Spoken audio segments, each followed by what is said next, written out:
We have here our today's first technical session, that is third technical session. Session will be chaired by Professor Chandrika Basu Majumdar, eminent scholar in the field of women studies. Long time she was heading the Women Studies Center in Tripura University, as well as various committees of women development and various universities, academic board, faculty as an expert, madam as well. So I welcome madam, please come on the dais.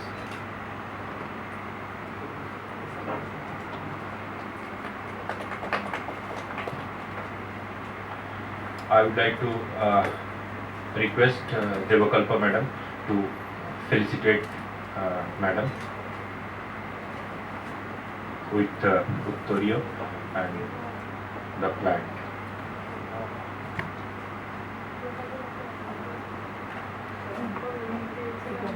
Next, last time plant, everett plant.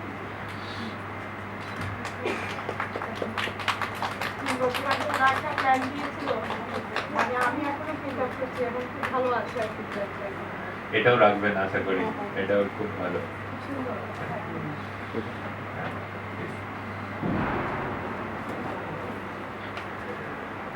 So we have very few here, but one of the statement of Swami Vivekananda always I recall, a perfect shape of a stone never lying on the road. So whoever are perfect stone and whoever has come on time, they are basically the perfect stone, and they are always less in number. So we'll start with this. Kiran, can you tell first paper which is available with you? Name. Yeah. Okay. So we'll start with Miss Sentinella, Assistant Professor, Department of Sociology, Holy Cross College, Research Fellow. Please come. A very good morning to everyone, respected chairperson and my dear fellow research fellows. My topic is empowering tribal women through SHGS in Pamodia block of Mohanpur subdivision, West Tripura. It's a case study, and this co-authored with Dr. Nanipopal Dapnath and Dr. Shamishta Jagarwati.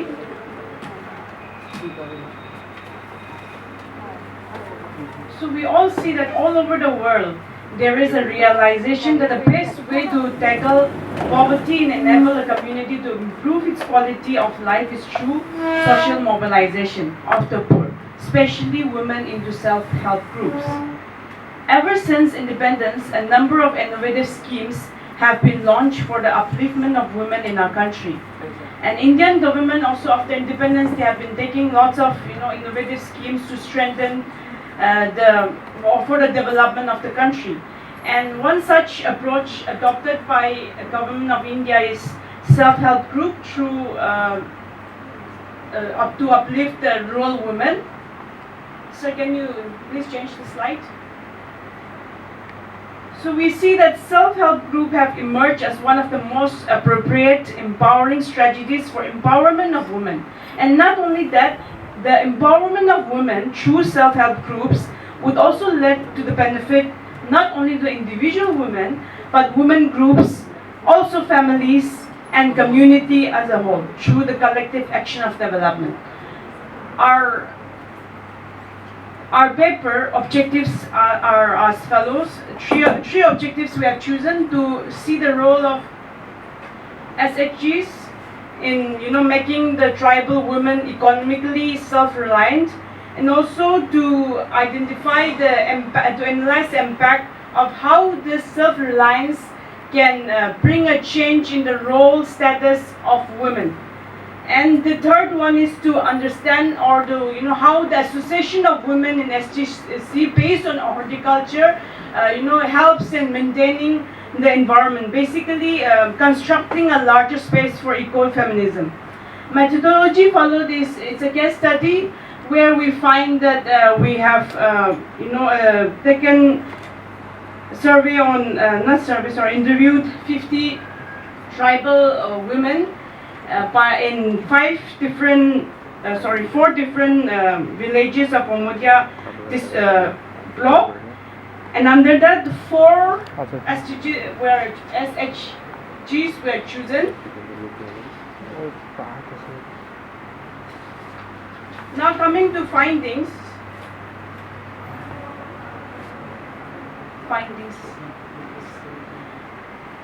Yes.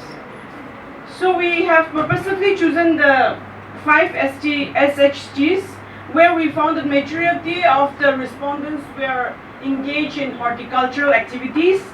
And in regard to our first objective, we found that all respondents were actually utilizing their skills that they have informally learned, that is, from their families, from the community, the skill which have been passed down from one generation to another generation. So this means that they were not only equipped, they are not only transmitting or disseminating their old heritage, culture, and ways of cultivation. So they are not letting it go into waste. Secondly, we found that the women that we have interviewed, we find that they have got no formal education. We did not go for any age group. We just simply interviewed women who were married. And we find that there was no formal education, and they were not fit to apply in any jobs or any kind of earning through which involves formal education.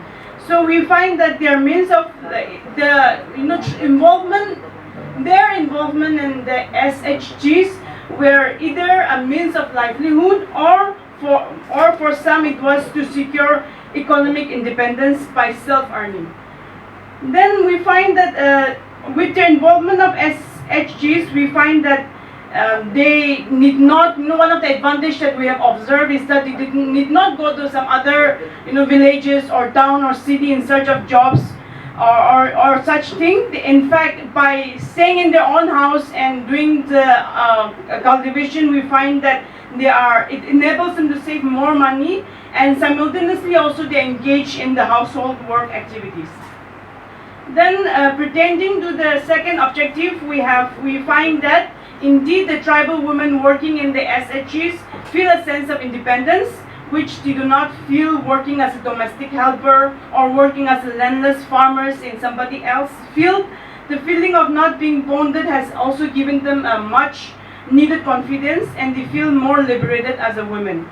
And their involvement in SGS have also taken them to a level where they feel better represented and their voice have heard. And even some of them have, told that in the household, how the role, the status are changes are taking place, in the sense that they are more confident, and then now their opinion in the household in regard to their children especially, their voices are heard, their decisions, and they have the right to choose, and they enjoy such kind of freedom which was not existing before. Then most importantly, we see that their involvement in this SHGs is helping them to challenge their year-long patriarchal conditioning, and there is visibility. We see a huge change in mindset, as they want other women also to join them. Lastly, in regard to how women is, the role of women in maintaining the environment could also be seen by, their direct activity in horticulture. Number one is we find that in terms of, clearing the land, yes, definitely 40 of them have answered that after clearing the land, they were burning it, which is, we could say, a less optimal in terms of environmental effect. But we saw that they were using, manual, they were handling the weeds, cutting the weeds manually. Even in terms of harvesting also, they were harvesting it manually by pulling the plants. And they did have started to use fertilizer, which also indicates a less optimal towards saving the environment. But soil processing also, they were using conventional tillage system. And they were also aware of, since they were aware of the planting cycle, therefore there was less needed of using fertilizer or pest resistance chemicals. So therefore I would like to conclude that women participation in self-help groups have obviously created tremendous impact upon the life pattern and style of poor women, tribal women. and they have been empowered, and there is indeed a great change in their status and role in among their family members and in the society and community as a whole. And the women working in SHC also feel that they can be assertive of their identity through their work, as it enables them to engage more creatively. The women feel creatively involved, which boosts their spirit to perform outside their home. And in terms of environment, we see that education and knowledge about environment can be easily instilled among the children by their mother at the early age, which when environmental friendly lifestyle are instilled in a young age, the children will get used to it, and they will they will be protecting their environment. They will be aware to protect the environment from an early age, which we find that we can conclude that women have a strategic role to protect and preserve the environment as well. Finish. So, I like to, this paper is open for discussion, and please participate, other participants. One or two questions you can ask, or if you have any doubt or queries, you can ask now only. 2 minutes are there for discussion. Yes, please. Like how I can see the relationship of ecofeminism in your findings.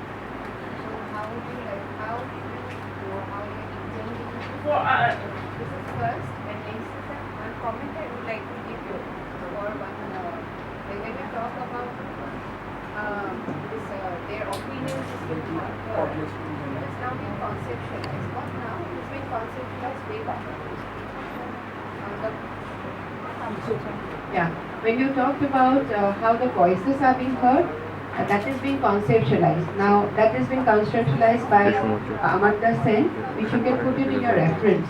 Like that is how the bargaining capacity of women increases within the household. That is known as bargaining capacity. So maybe you can add it to enrich your work.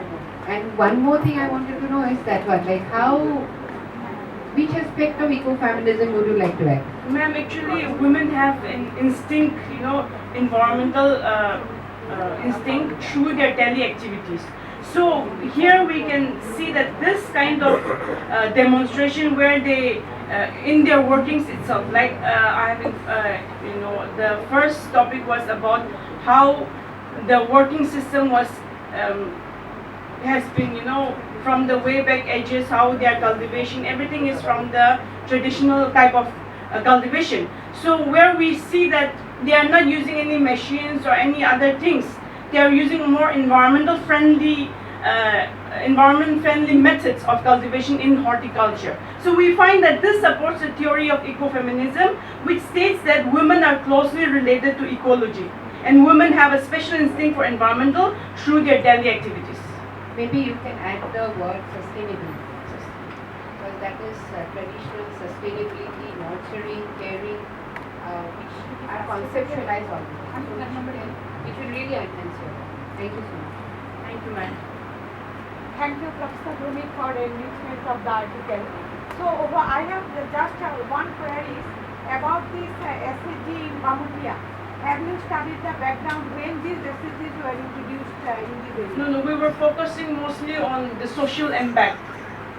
Social impact of SHGs? The tribal women, how SHG have an impact. I actually just wanted to know to trace the origin of this SHG group in Tripura as a whole. So in Bamutia, when it was introduced in the SHG idea? Actually, this background we have always to remember about the historical background of introduction of SHG in the history of our state only. So far as I know, so Adivasi Women's Initiative was the first of this NGO who introduced this system at 1963-4 at Secretary and others about this livelihood mission. So why we introduce this copy? That's historical background of SHG. And whether my another queries were there about this SHG was financed by some bank, and did they face any problem from bank sector? Have you any question about that? But they were not so much aware of the microfinancing They were not having so much knowledge on banking. So how they are running? So they were learning and doing. They are learning, They're learning and doing. they are financed by Bandhan Bank or not? That we did not go into detail on banking. We were just I focusing understand. how it have a social Okay, impact. this is a very good work, and I think you will more collection of data is needed for. Yes, it is a pilot study. But I appreciate not only you, all the paper setters and paper presenters today in a very short notice they have to present this work. Thank you. Thank you, madam. Presenter, start. Good morning, ma'am, and all of you. Myself, Preeti Kumari. Today I am going to present very useful topic, that is education and perceived employability of the women in the context of Tripura. We know that overall development of a society depends on the development of its total members. But if half of its members are left behind, obviously it will create hindrance to the development. Education is the only and surefire way for the development of a woman.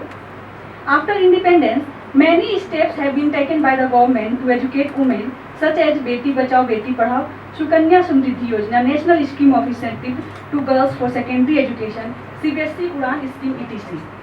Due to this incentive, female literacy has been increased from 39.29%, which is in 1991, to 65.46% in 2011.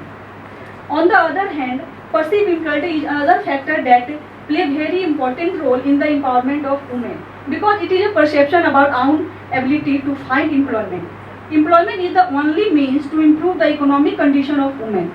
Perceived employability is not only related to employment, career success, but also related to better health and well-being. These two factors, education and perceived employability, provides inner motivation and support to women and also helps her to fight and overcome difficult situations. Therefore, it is important to know status of education and perceived employability of women. Main objective of the study is to analyze the status of education of women in Tripura. To analyze the status of, and second objective is to analyze the status of perceived employability of women in Tripura. Methodology of the study. The descriptive research method is used in the present investigation. For the first objective, data were collected through secondary sources, and for the second objective, data were collected from 350 students, in which 140 students are female and 210 are male, which was admitted in the different professional courses such as MBA, MCA and MTech from different universities of Tripura, such as Tripura University, NIT Tripura and ICFA University. Perceived employability scale by KP Nachumuthu was used as a tool for the collection of data. These data are analyzed through percentage, t-test and explained through table and chart. Findings of the study.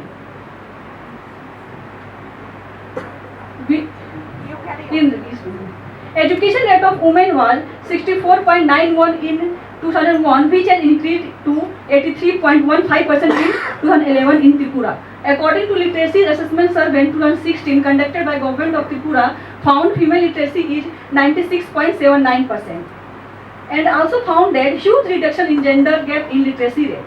The gender gap in literacy rate, which was 16.11% in 2001, has decreased to 9.03% in 2011. Another fact is Tripura state comes on 4th position on the basis of female literacy rate and 7th position on the basis of gender gap in literacy rate in all over India.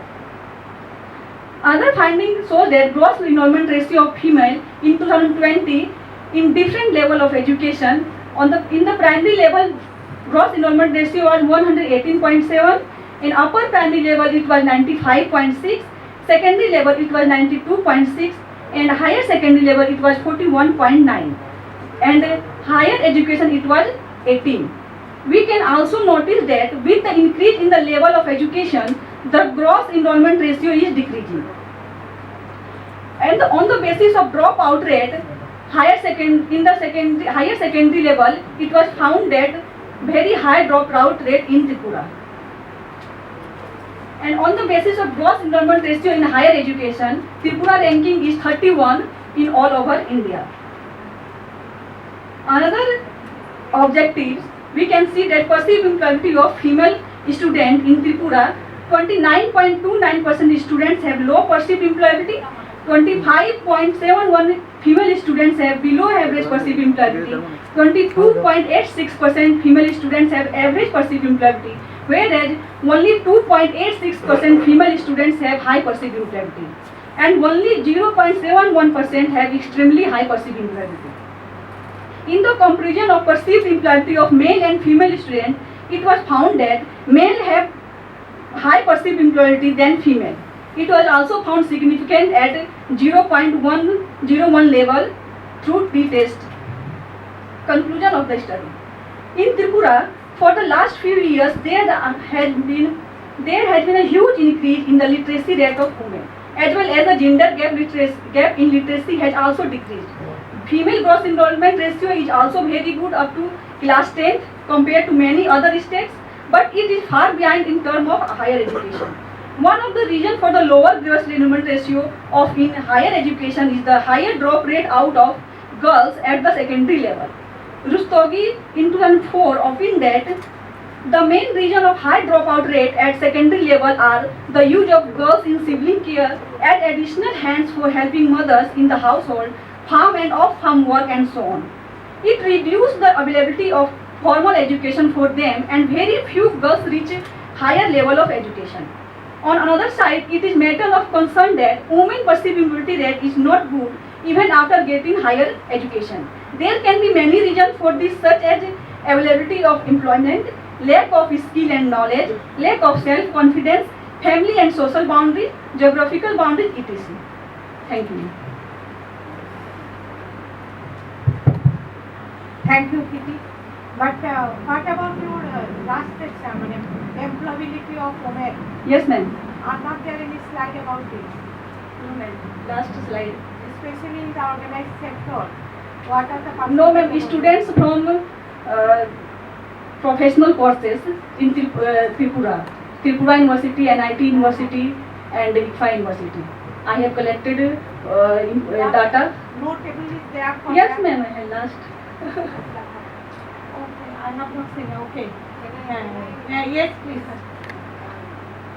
I think the study would be more enriched if you look the enrollment of students according to discipline Yes, ma'am. and also Lack of according to subjects. Because it is seen that the proportion of women in higher education has gone up high, but if you look on the basis of technical education and the traditional and the convention discipline, women are more. Yes, ma'am. And I also found that Tripura ranking in all over India in 31 in the gross enrollment ratio in higher education. So maybe if you do a final view now, if you go in depth, it will be very interesting. Also, the relative gender gaps. Yes. Like what is the growth rate of male and female. literacy rate, and what's the gap between male and female? So what is it? Because male are also getting more educated, but what is the gap between the relative differences that we have? And employment question is also Yeah, right back. employability. Employability. Because Skill. drastic decrease in the now case of organized sector. Yeah. Drastic, alarming, Yeah. very alarming. And if So you what can is the relate, picture in Tripura? yeah, and you can relate it with anything. Because NEP is talking about National skill. education. Yeah, Yes. the new NEP, how, because it will come on very ready, you can give some suggestions. Okay, ma'am. I will think. Okay, thank you. Thank you. Anyone, please.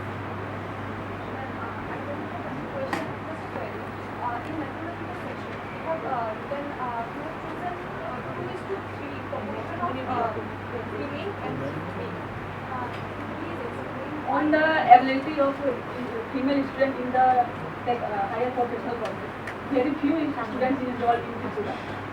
I have got very few students in professional courses, so I have taken female students. Yes, yes. Okay, thank you. Next, without wasting members in the Department of Psychology, Dr. Ranjana Bhattacharjee, and her topic is pregnancy and mental health of women, the quest for Millennium Development Goals. Good morning, the respected Chomika ma'am in the chair, the delegates from some madam and the other representatives, my dear students over here. The title of my presentation is Pregnancy and Mental Health of Women, the Quest for Millennium Development Goals.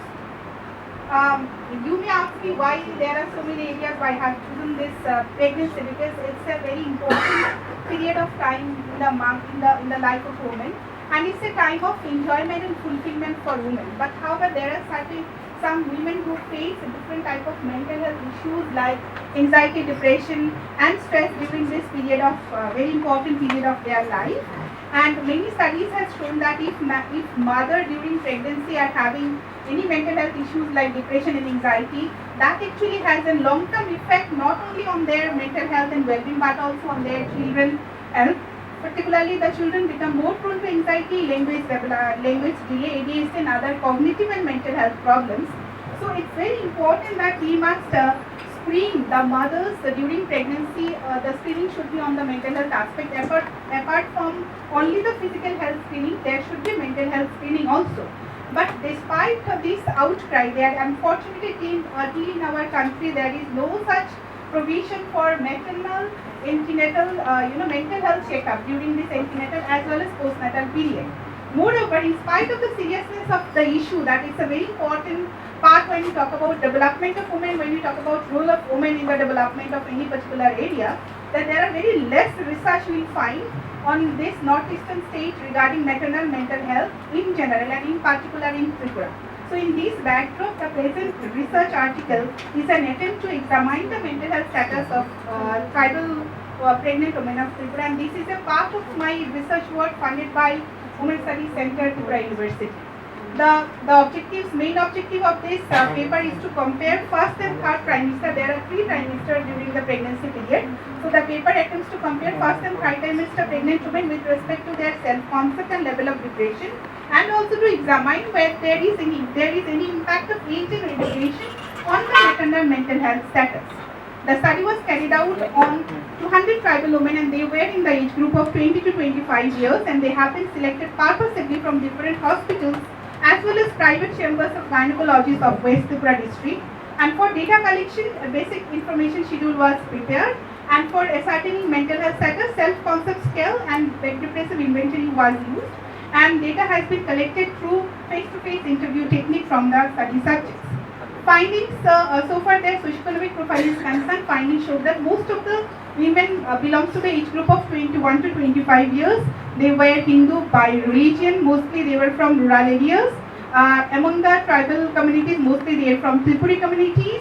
They studied up to graduation, only 12.20% by postgraduate pregnant women, and mostly they were housewives, and among those who were employed, they used to earn less than rupees 20,000 per month.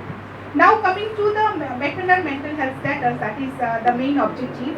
The level of depression. Basically, when we talk about mental health issues, depression is such an issue which basically affects the mothers a lot, not during her pregnancy but also after pregnancy, after giving the childbirth, which is known as postnatal depression or postpartum depression.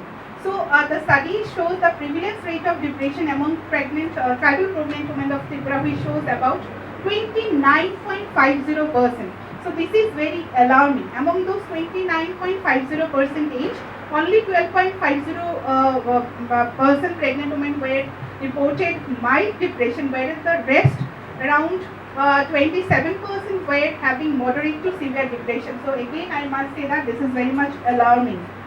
So what was the probable causes? When I interviewed to the women, the most of the probable causes why they feel depressed was unplanned pregnancy, poor financial condition, non-supportive or abusive partner, not adequate family support, fear of miscarriage, drastic change in the lifestyle, including their concept regarding their self, and expectation of boy child. So these are the probable reasons reported by the pregnant women that why they feel stressed and depressed during their period of pregnancy. So now coming to the second objective, that comparison between first and third trimester pregnant women. The study revealed that the third trimester pregnant women are having high self-concept and low depression in comparison to their first trimester pregnant women, and they differ significantly at 0.01 level of significance. And in regard to impact of age and education on the mental health status of pregnant women, the study could not reveal any significant impact of age. That means whatever the age of the mother is, they may have this tendency to feel depressed during the period. However, interestingly, education has a significant impact on the self-concept and level of depression of pregnant women. So, in conclusion, it may be said that third trimester pregnant women possess high self-concept. That means they have a positive self-concept about their self, and they have low level of depression in comparison to pregnant women who are in their first trimester. And similarly, educated women had high self-concept and low depression than their counterparts. However, the study could not reveal any impact of age on the mental health status of the tribal pregnant women. Now coming to the suggestions. Why suggestions? Because we are in a stage of advocacy and policy making part. So on the basis of the findings and keeping in mind the importance of the issue, that is maternal mental health, some suggestions have been given over here. It is felt that the research, basically throughout the research, it was felt that it is absolutely necessary to take immediate action to address mental health of women during both prenatal and postnatal period, to improve maternal child health as well as to decrease the mortality rate of mother and child, which is a very important millennium goal. You know, in the year 2000, 189 countries have taken the oath of this some development index, but it's and they were basically taking that by the year 2015 they will achieve the goals. But now we are in 2022, till we are far behind of achieving maternal health.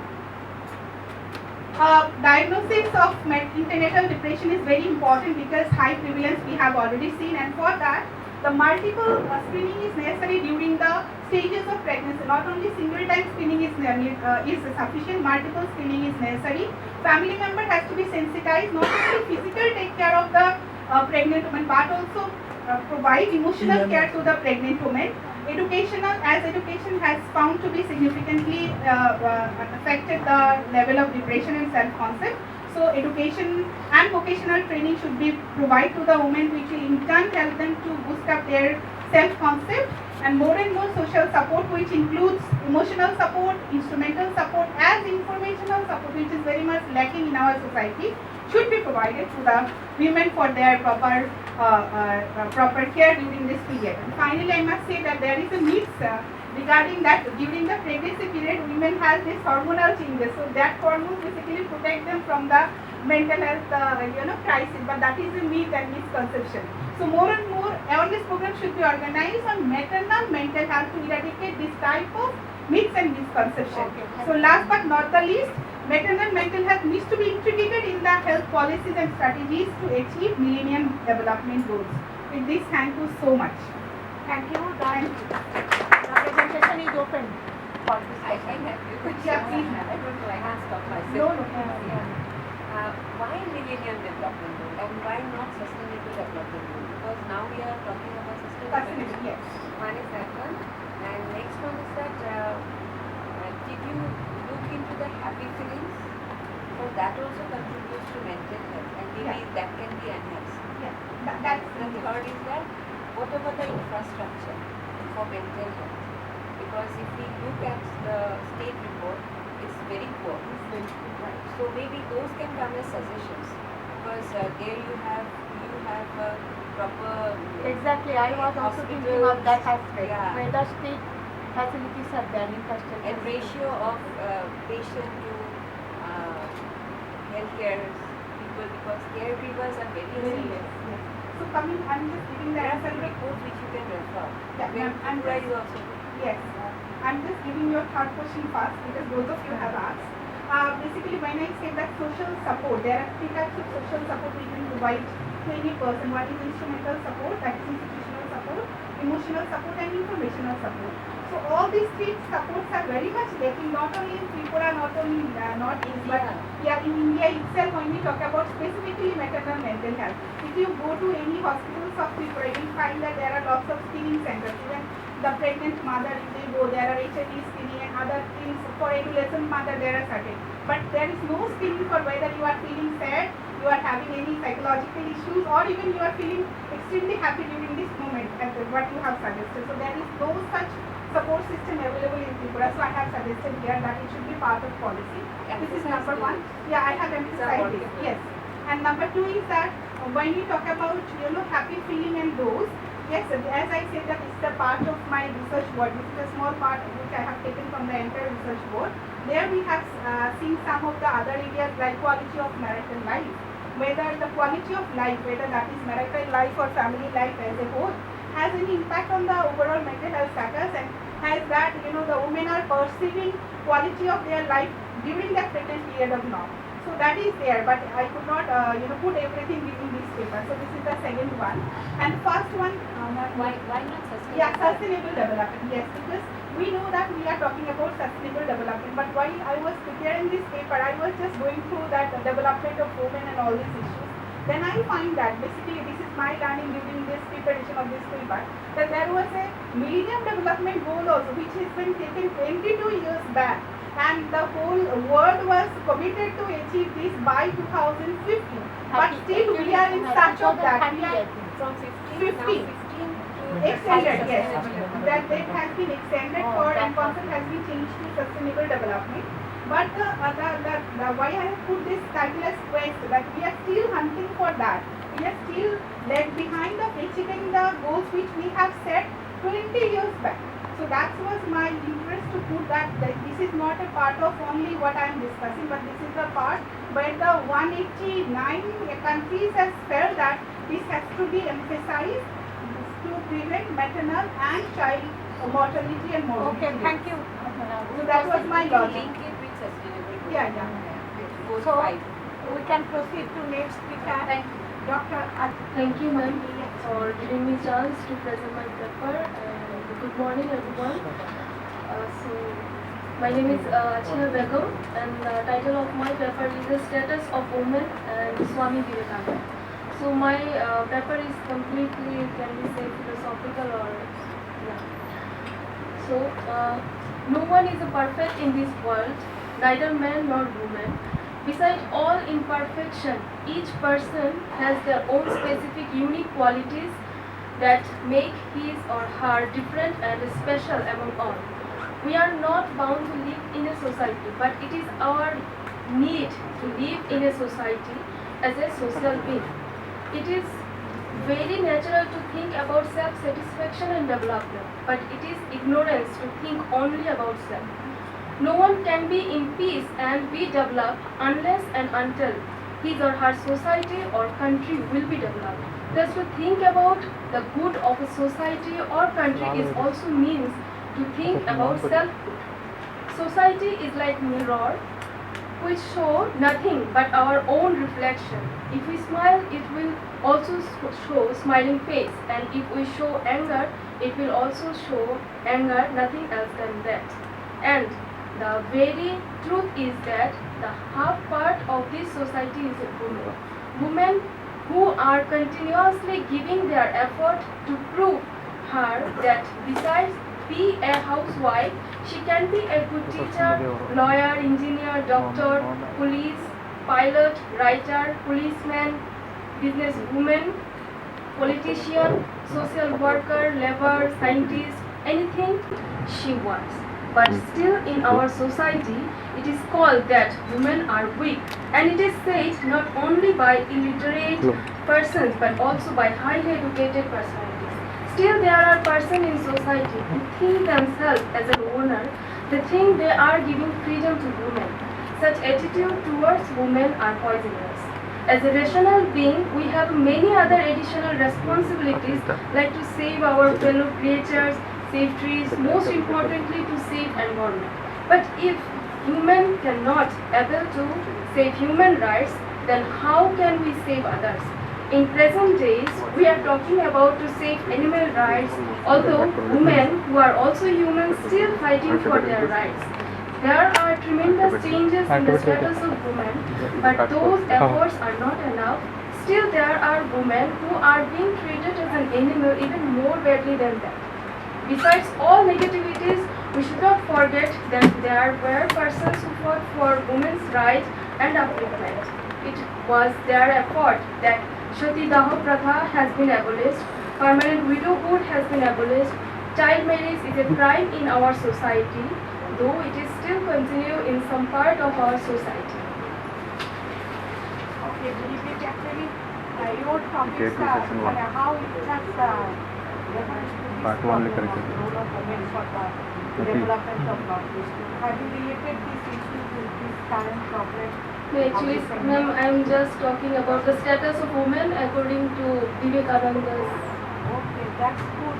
I think you can just very brief. Okay, women have freedom of work. There has Also partition.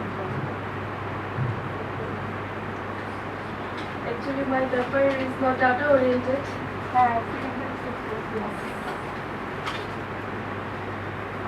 Okay, so I'm just reading my conclusion part. Happiness and welfare of the human society is based on promoting freedom and equality of all individuals. Swami Vivekananda laid emphasis on social unity for socio-economic, spiritual upliftment of all pupils. The desire to uplift others becomes well established only when lower self of an individual is erased and community consciousness promoted. The gender issue is more psychological than natural. If we want to do justice to the woman, we should change our outlook and attitude and treat the woman as dignified as men. According to Vedanta, one and the same conscious self is present in all beings. It is ignorance to think one is inferior to other. We should not think that we are man and woman, but only that we are human beings born to cherish and to help one another. Hence, it is through the spiritual upliftment that all kind of discrimination, inequality and oppression can be removed, and we can build up a liberated, free society open to all, which will move forward through every individual's equal rights. Thank you. Okay, good. His topic is quite interesting. Some unsung women crusaders for human rights and social justice in Northeast region. Good morning to everyone. I am Birbhai Basumatari, and this is my co-scholar from the Department of Political Science, Tripura University. In this seminar, we together written a seminar paper. The name is Some Unsung Women Crusader for Human Rights and Social Justice in Northeast region. In Northeast India. So the topic was very lengthy. I have selected many. But you have to finish it in 5 minutes. Okay. So we three written. So some. Yes. I gave you the template. Okay. That's seminar to you.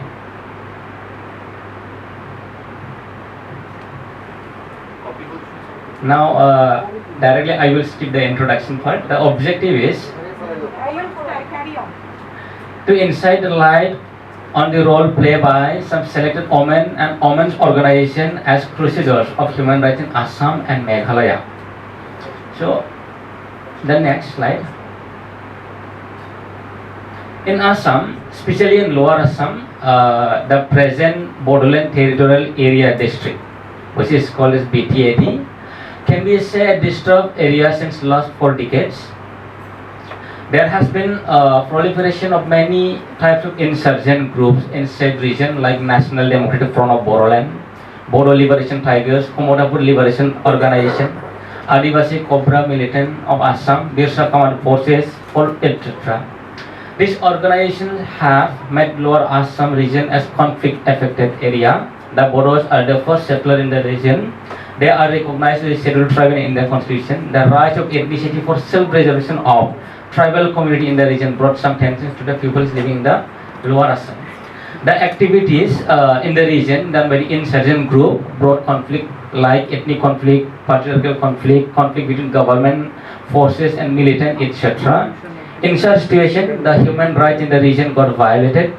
The human rights are threatened either by the activities of insurgency group and counter-insurgency by armed forces like kidnapping, extortion, threatening by insurgent group, etc. The counter-insurgency of government militaries, the government security forces also sometimes involved again in violation of human rights due to the harassment and sometimes extrajudicial killing of the people. Many people have been tortured on suspicion of being insurgent group or linkment with the insurgent group. in that cases, during that situation, two Bodo organization, the All Bodo Women's Welfare Federation, headed by former Minister of Assam, Mrs. Pramila Rani Brahma, and the Bodo Women Justice Forum, which is headed by Ms. Anjali Demari, are women and their organization in the said region to voice against the violation of human rights. These two women organizations played an essential role in protecting the human rights and bringing peace in the region. The principal objective was to establish equality between men and women, but during those problems, the problem of insurgency and counter-insurgency, they came forward to protect the human rights for the women as well as for the men also. And this go to the slide. These two are the leaders. There one is Pramila Rani Brahma and the next one is Miss Anjali Demari. These two women are the leader. They have done during the APSU movement, the Bodo women and men had faced several atrocities on the hands of security personnel deployed mainly by the APSPA, where there are many incidents of violation of human rights. During that time, the ABO, All Bodo Women Welfare Federation, campaign for the release of innocent youth from security personnel. ABO generally measures like protest march, silent march, all those things. According to some members, I mean the ABO members, I have talked directly telephonic conversation. In 1988-2012, Miss Helena Bosumantari, a 15-year-old, was brutally shot dead by some illegal activities done by Assam police. Well, she was along with some women trying to prevent the arrest of 8 innocent Bodo villagers by the Assam Police Task Force. In January 1998 also, during the Bumka gang rape, you search it in Google, you will get available, it is available data in the Google also. The ABO were protesting such a heinous activities.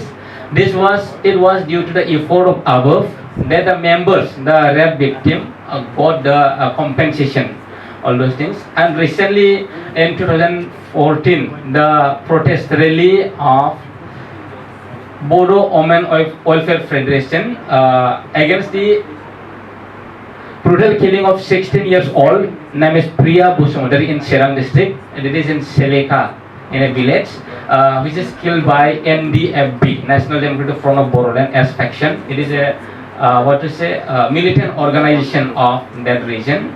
And such seminars, some kind of seminars and awareness program against the women, for the women to protect their human rights, as well as for the upliftment of the social and economics of the women, as well as to encourage the young generation not to go to the militant organization, not to go to the illegal act, not to do the illegal activities. All those seminar organization programs, awareness program were taken or done by these two organizations.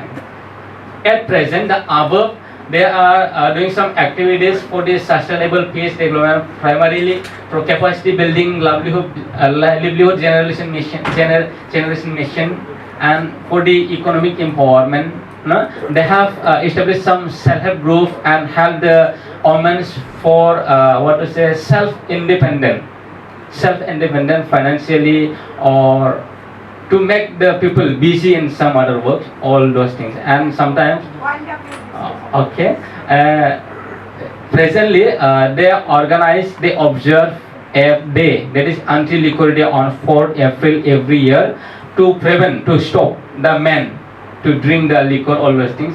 Sometimes they go to the village and they break the liquor bottles, all those things, and like that.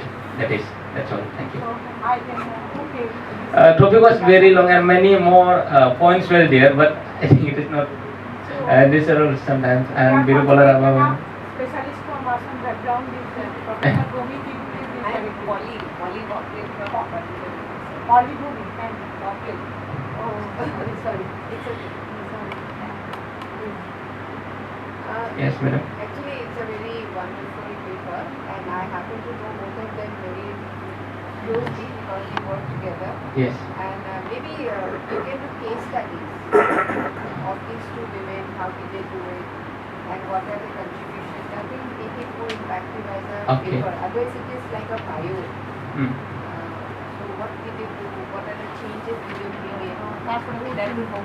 This is the methodology. Okay. So, madam, in this very short period, we have collected some what is it, secondary data only, and okay. Yes, yes, yes. I You know. can interview them.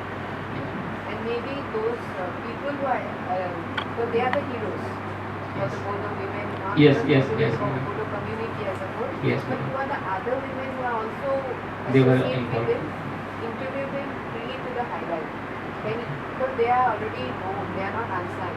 Yes. But the unsung ones are those who are working with them but another. They are well recognized. Yeah, they are very well recognized. Okay, She is the minister also. Aksanta award of You beauty. from the Meghalaya. Actually, we have 3 case studies. One for Tiruvalla Rabha. Rabha is also Padma Yeah, and she talked about some women from Meghalaya. Some related to Agnes Harshan. I think many of them, they have one person, she's taking a girls school night in Meghalaya. She has done many lot of issues, which also gives Hasina Kharbe is there. She is working for, Hasina Kharbe is working for human trafficking, and she is using them for social entrepreneurship. So those something which people don't know. Yes, ma'am. And also what happened in Meghalaya was when she got abducted after the when they got black by the mob itself, until now also didn't get justice. So those are things which let people to know about them, what is exactly happening. So they are the women who bring social justice to people. They from them to people in youngsters with them. Lots of So encouragement. that's all encourage and also be doing society with us. Then you can write heroes and unsung heroes, and become quite familiar with the topic. Those are very important. All of them are from that area only. No, one from Meghalaya and Assam. Maybe you can take from Tripura, you can take from few states, make it a big northeast. That would be very nice. Okay, thank you very much. Okay, thank you, Now, madam. I invite Good morning, one more. I am here, Dr. Arjun Gupta, President of Tripura, Female Workforce Participation in India, with special reference to Northeast region. World Economic Forum measures this disparity between the women and men in terms of 4 parameters. These are economic participation and opportunity, educational attainment, health and survival, and political empowerment. If you don't wait, can come here because webcasting is there and camera is that corner. I just want to. If he can handle. Yeah, I just want to. Kiran Yes, is there, yes. you will handle. I just want to handle. Okay. Actually, webcasting Yeah. is coming in your back. So most of the So paper and can I things are- present here? No, okay, I have no problem. I will speak from there. Remove. No, sir, it's okay. Camera is not functioning properly. okay. Sorry. So And my there are a lot of existing literatures on the issue, and this one of the study expressed that the power over economic resource and participation in decision making is making women more confident, and that is the women empowerment in true sense. Different studies are there, and if we look at the study conducted in the year 2021, it shows that comparatively higher educated married women in the age group of 30 to 59 are predominantly facing stagnation and deterioration in their labor force participation rate. Now, there are a lot of studies, but depth of studies in these issues relating to the Northeast region. So the objectives of my study is to identify the level of gender gap disparity between the female and male in India in comparison with the BRICS countries. The second one is to analyze how far Indian women are lagging behind in terms of workforce participation, and the last one is to compare the level of workforce participation in the Northeast region with the national level.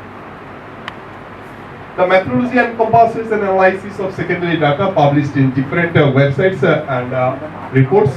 To analyze the data, table, graphs, and other statistical tool is used.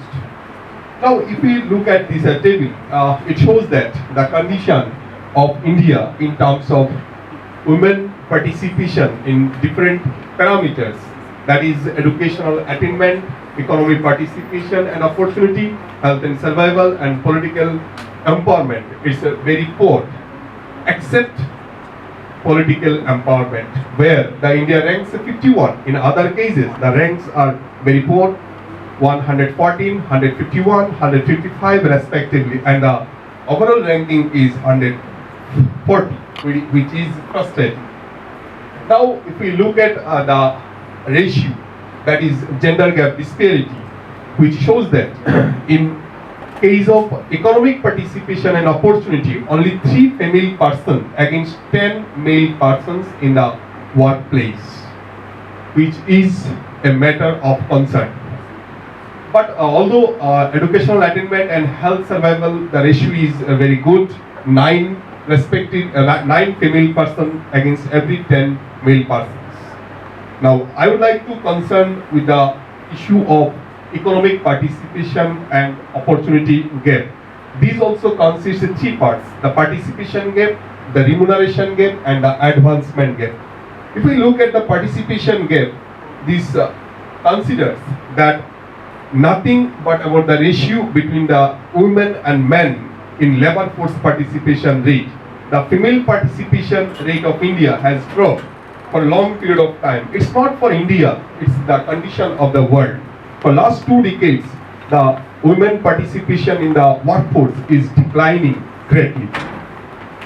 Now, if we look at the BRICS countries, we'll see that India is at lower position for a long period of time, especially up to the year 2014, where China stands first, where the ratio is 68 to 64% for a long period of time. Now, this is India in the year 2021. India ratio is 0.39, that is 4 female persons in the workplace for every 10 male persons.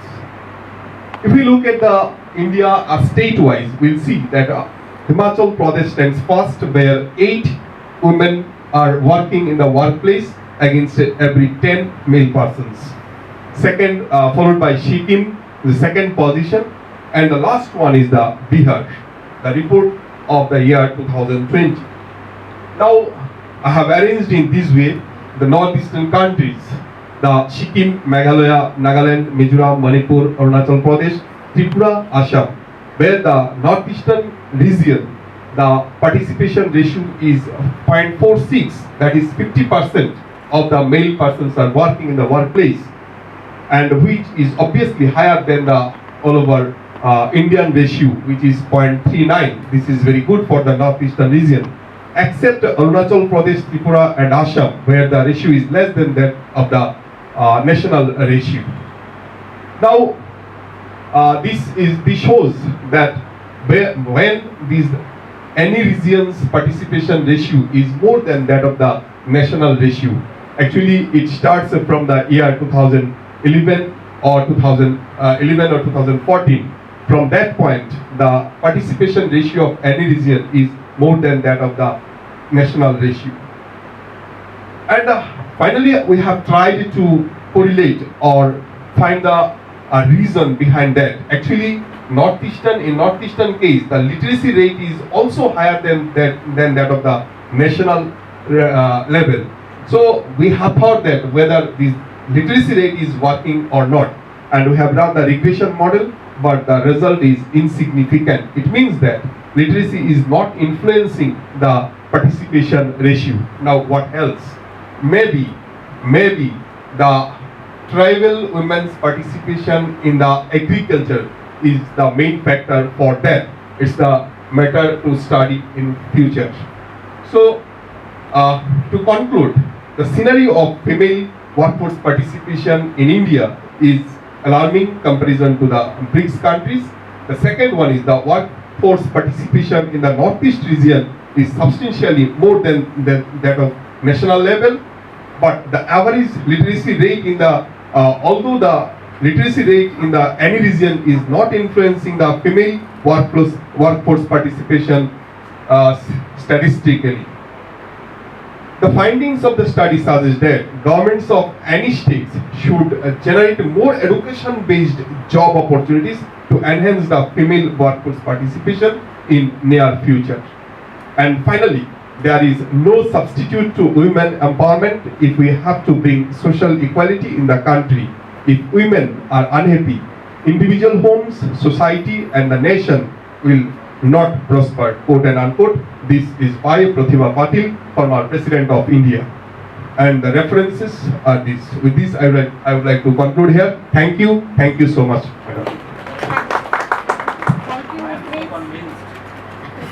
Thank you, Thank you.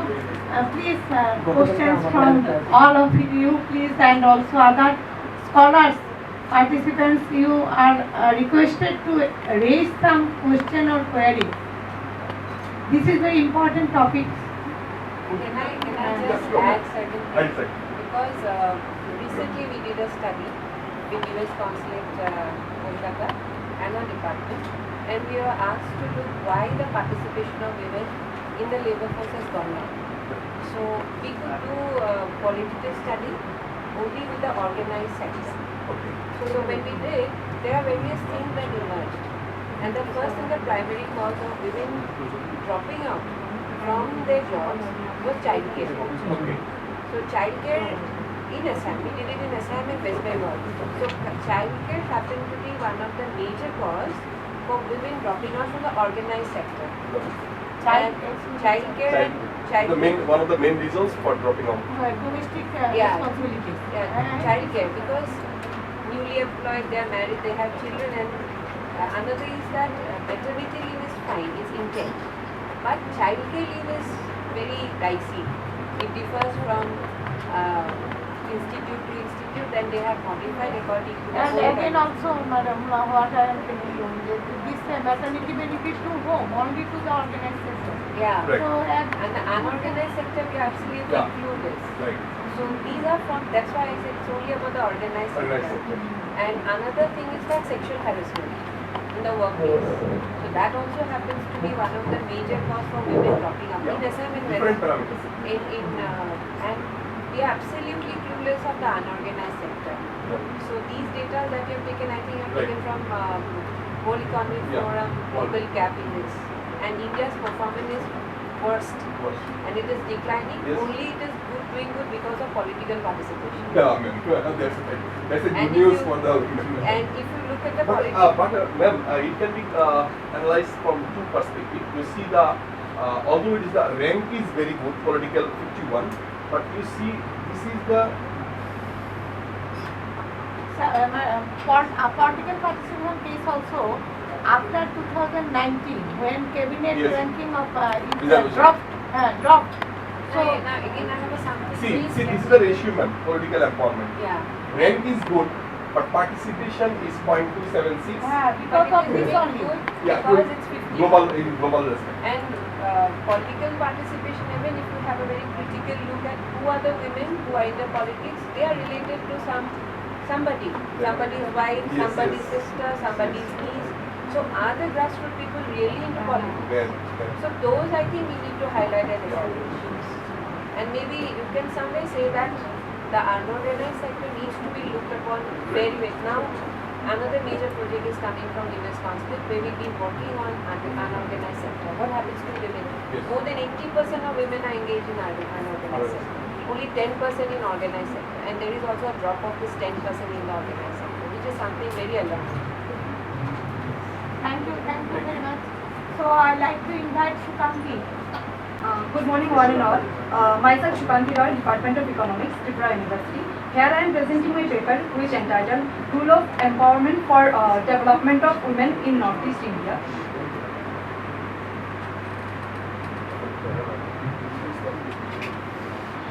Women are the first child of a teacher. They take civilization forward. The women play a different role in society, but the society always wants to see them as a responsible mother, sister, daughter, in-law, etc. Not more than that. They are working in the job of homemaking always over the years, but the contribution of service is not even counted and neglected also. Indian society is a male-dominated. Here, gender discrimination is customized habitually. Women are gender handicapped in the patriarchal society. society, whereas in every corner of the society, women are facing threats of their lives, health, well-being, and they are suppressed by any means and exploited everywhere. In India, they are facing violence, discrimination, sexual abuse, and whatnot. As a result, they are in vulnerable condition. They are treated as a most lagged behind, deprived, and neglected section of the society. Though the Constitution of India is based on the principle of liberty, fraternity, equality and justice for all its citizens, but the affirmations are only in the constitution, not in practice. Gender-related inequalities often intensify the effects of poverty, because poverty and disempowerment generally go hand in hand. The various social scientists like Nobel laureate Duflo has proved that development itself can bring about women's empowerment, and both have bicausal relationship. Next slide. Next slide. In spite of various welfare-related activities for women, the situation of women is in the country is not very sound. Discrimination and differentiation hinders in all steps of development in their life. India holds 131st rank worldwide in terms of Human Development Index in 2020, and in the year 2019, the rank was 129, which means in case of Human Development Index, we are degrading. In India ranks 140 global gender gap index among the 156 countries in the World Economic Forum, and the previous ranks was 108 in 2018, and in 2010 the rank is 111. The value of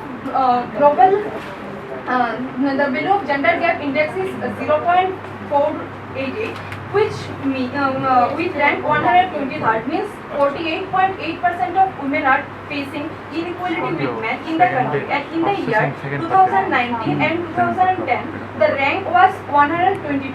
Women are the agents of development of any country or society, and empowered women become agents of their own development.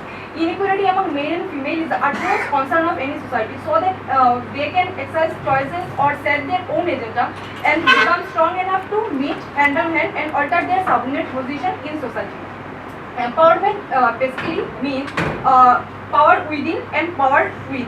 Northeast is a part of mainstream India. Northeast of India consists of 8 states, namely Arunachal Pradesh, Assam, Manipur, Meghalaya, Mizoram, Nagaland, Sikkim and Tripura. Out of the total population of India, Northeast consists 3.76% of the population, and among the states of the region, 48.86% are female population, which is nearly half of the total. To empower the women and improve their condition in India, the region needs special attention, because Northeast is a part of special category states and also part of mainstream India. The condition of women improves more than that of men with development, which is quoted by Esther Duflo. Objective of the study is the study aims to ascertain the different dimensions of measurement of empowering women with the help of different literatures, and the study also observes the role of the dimensions for development and empowerment in India and Northeast. The study is purely based on descriptive in nature. From the various literature survey, it is found that in case of complete measurement of women empowerment, there are 7 dimensions are very much important, which are social, economic, political, educational, health or physical, legal and psychological.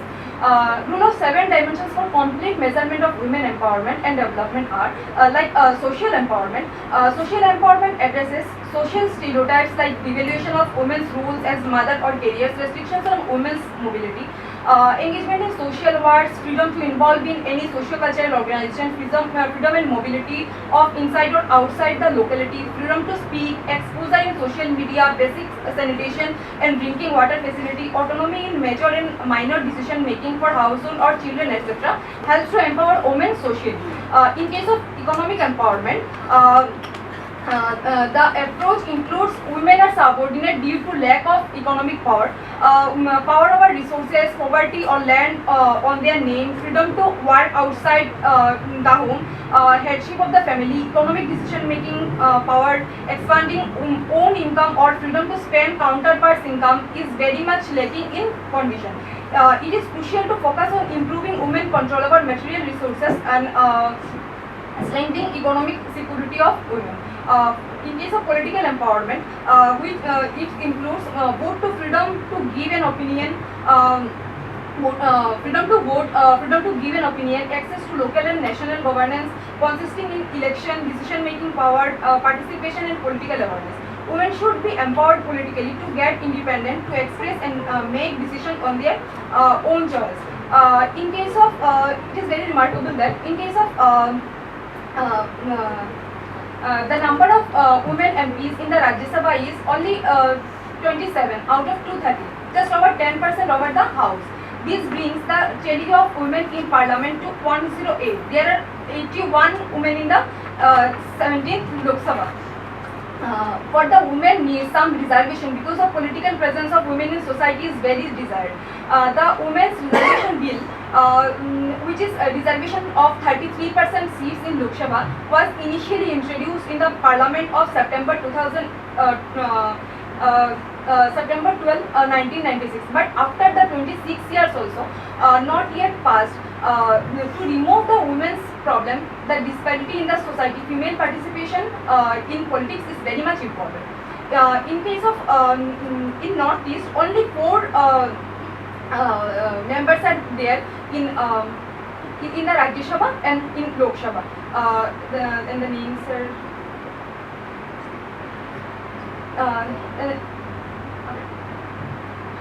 The figure shows the gender-based position in political participation in India. From that figure, it is. Now, what about the representation in Northeast in MP? How many MPs are there? How many MLAs are there? But I have not calculated. Because I have MP and MP both in Lok Sabha and Rajya Sabha. Rajya Sabha seats of women, just I have 27 women members of Rajya Sabha. Rajya only Sabha. one I have member. incorporated that one. Northeast, total Northeast.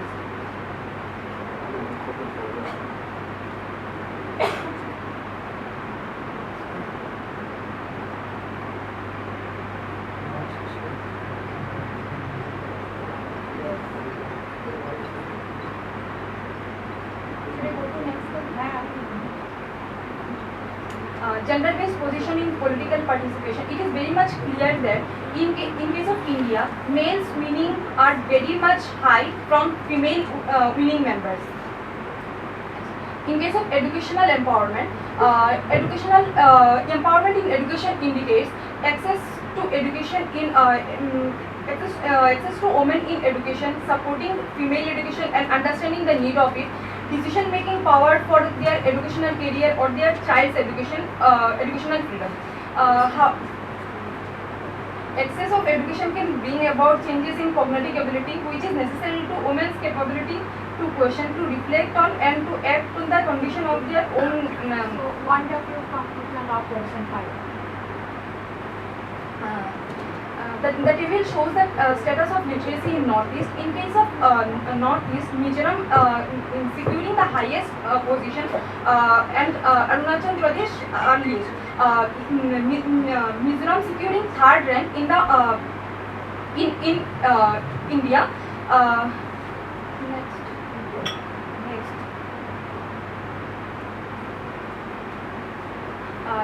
In case of sex ratio. From the figure, it is clearly visible that in the blue bar shows the census sex ratio of census report 2011, and the red one is from the census report 2001. From that, it is clearly visible that in case of sex ratio, it is increasing drastically.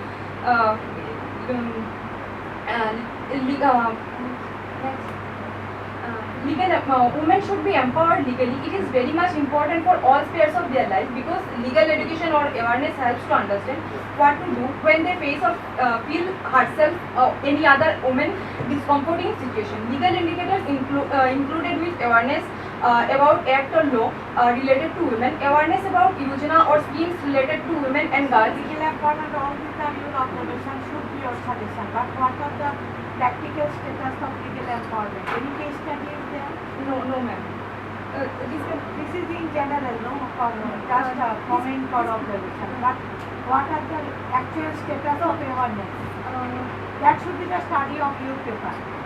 There should be some primary documentation. Actually, in case of legal awareness, in my knowledge, I don't have any secondary data and in physical empowerment also.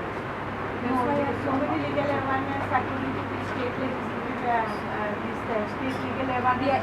There are some. What are these? In fact, last time actually 87 it was introduced from in Tripura 2001 onwards. Lots of legal awareness. But what are these effects? This general comment actually should not be in a research article. So just proceed. This is general comment. This should be there. That should be there. But what are the practical use of this paper? So, okay, next thing, proceed. But the table in table 4 shows the crime against women and charge sheeting rates. From that, it is visible that Mizoram has the highest charge sheeting rate, but which has less rate of total crime against women. And in case of Assam, the total crime against women is very high, but they are very less in charge sheeting rate. In case of crime against women, Assam are getting highest position in number, which is from national crime.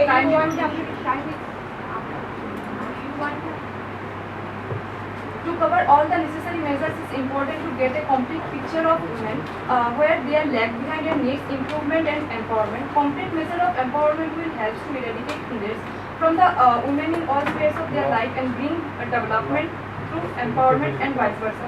Because of the mainstream and special category states of India, Northeast should get more attention, as health and education plays vital role in creating human capital. So women should be health and educationally empowered first to achieve the equality in all spheres of their life. The region have abundantly available human resources. Creating more employment opportunities and improving employability could play an essential role in propelling economic growth and forecasting holistic development in the region. For politically and legally, improving women awareness for the same is prerequisite. This will be help in social and psychological independence for complete empowerment. In case of multidimensional goal, gender inequality and women empowerment is getting third goal, and in case of sustainable development, the goal is fifth, which means globally. So I would like to invite interaction. I would like to invite questions and queries from. Okay. Last but not least, Thank you so much. so I would like to request Rajesh Chatterjee to felicitate Professor Indranil Bhomik.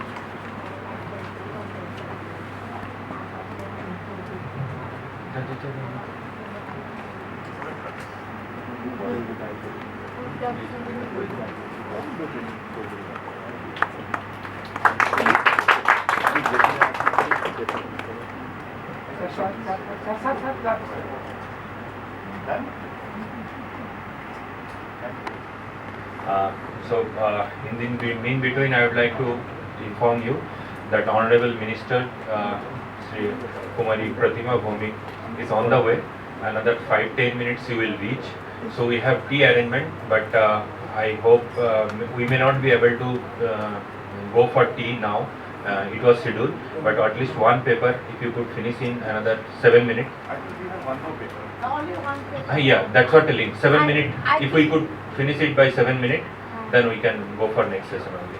Thank you. Good morning all. Myself Shravani Bhattacharjee, Department of Rural Studies, Tripura University.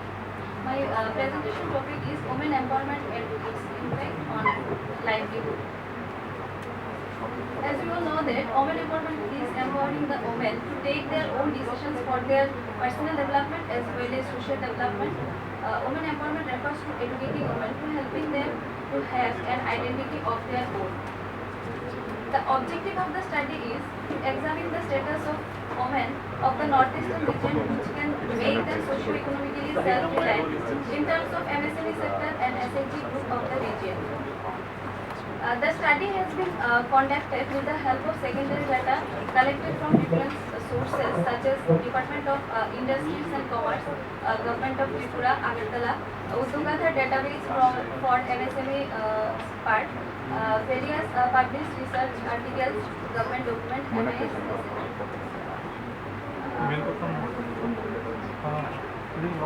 from this slide, we can see the gender-wise ownership of MSME in India, Northeast and Tripura. In overall scenario, female ownership percentage of Northeast and Tripura are higher than that of India, a positive social indication. This means that females in Northeast as well as Tripura are more self-sufficient and involved in business. If the Ministry of MSME tries to find out the factors behind this, then these findings can be exploited to promote female participation in their entrepreneurship. In this slide, we can see that state-wise comparison of gender-wise ownership ratio as compared to sex ratio. In this above figure, we defined a new parameter, gender-wise ownership ratio, which is the number of female entrepreneurs per 1,000 male entrepreneurs.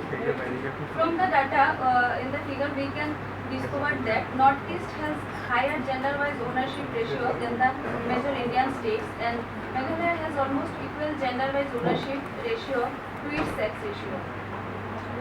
This is a positive social indication. It indicates that females in Northeast are more self-sufficient and involved in business. Next, household with annual income range of SHG in northeastern state of Tripura, Manipur, Nagaland and Sikkim. From the above table, we can observe that according to survey, Nagaland holds the highest position in annual income range, Manipur holds the second highest range and Tripura holds the lowest range. Only in case of household survey till date 28/4/2022, Tripura holds the highest coverage while Nagaland is lowest. The rest of the northeastern states like Assam, Arunachal Pradesh, Mizoram and Meghalaya have not yet put their information in the MIS. Here are some success stories of the SHG members from Tripura. Named Sandhya Rani Devarma. She belongs to Salka SHG. Her activity undertaken is mushroom and repairing of their houses. After their joining in this SHG group, her income 1,40,200 per year. Next, Ranjoli Sinha. She belongs to Pragati SHG. Her activity undertaken mushroom cultivation and pottery and handloom. After joining this SHG group, she earned approx 12,000 to 15,000 per month. Next, Reena Rani Das. She belongs to Puspanjali SHG. Her activity, she is working as a bank shakti. After joining this group, recently she earned approx 7,000 to 9,000 per month. Last, Parul Das, she belongs to Kamakhya SHG. She is a very well-known face as Krishi Shakti. After joining this self-help group, she earned 15,000 per month. The benefit of the study is women participation status can be beneficial during policy making and implementation regarding this sector. This can be helpful in finding the various difficulties faced by the women in various sectors of Northeast, especially Tripura. Further, this matter can be brought to the attention of concerned authorities.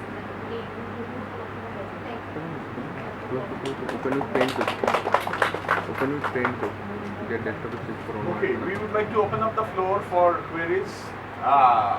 You can hear me now without mic also at the back? Yeah. So, Shravani made a presentation about the status of MSME and women entrepreneurs. So, any queries, any clarifications, any doubts from any one of you, she'll be happy to respond.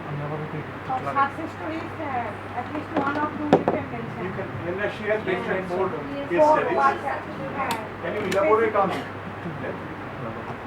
Maybe the social facts.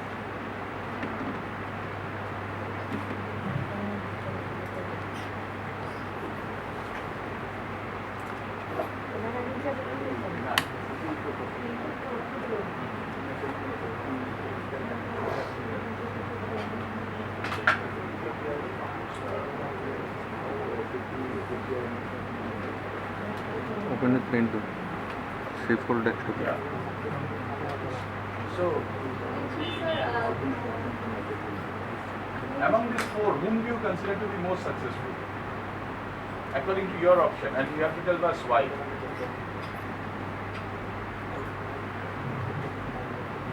I add one more thing? Yes, ma'am. Like what are the constraints they face and how do they overcome them? Yes. Constraints. মাইকটা তোমাকে আগে Did you interview them? Secondary. These are based on secondary. they are still now, no? Yes. তুমি laptop দিয়ে তাড়াতাড়ি But on the basis of which you selected this course, what history you came to know secondary social from what? From TRLM, some cluster coordinators, they usually they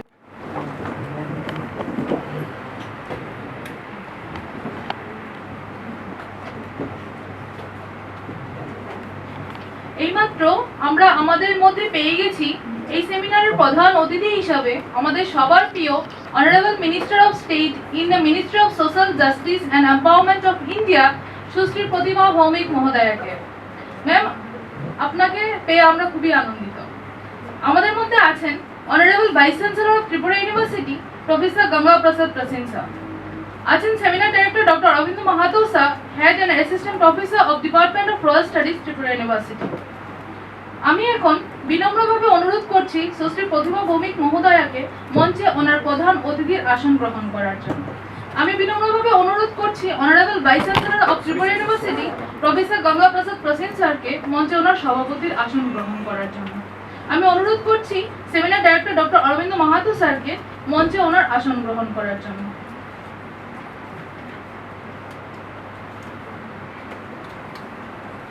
আমি এখন honourable vice chancellor of Tripura university professor Ganga Prasad Prasen স্যারকে অনুরোধ করব আমাদের আজকের প্রধান অতিথি কেন্দ্রীয় মন্ত্রী সুশ্রী প্রতিমা ভৌমিক মহোদয়াকে বরণ করে নেওয়ার জন্য।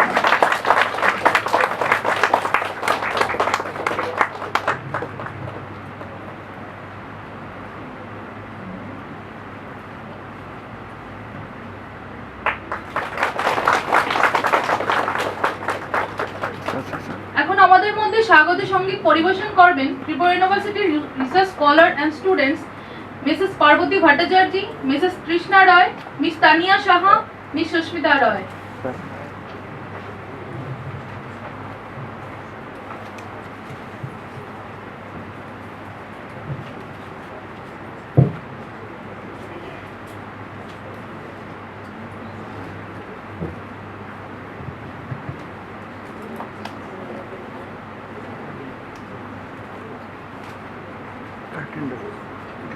টান দিয়ে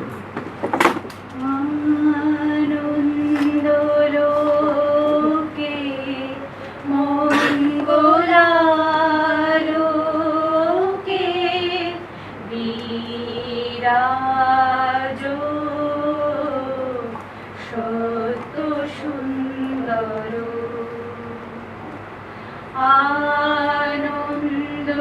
আনন্দলোকে মঙ্গলালোকে বিরাজ দাদা একটু বাস মহিমা তব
ধন্যবাদ।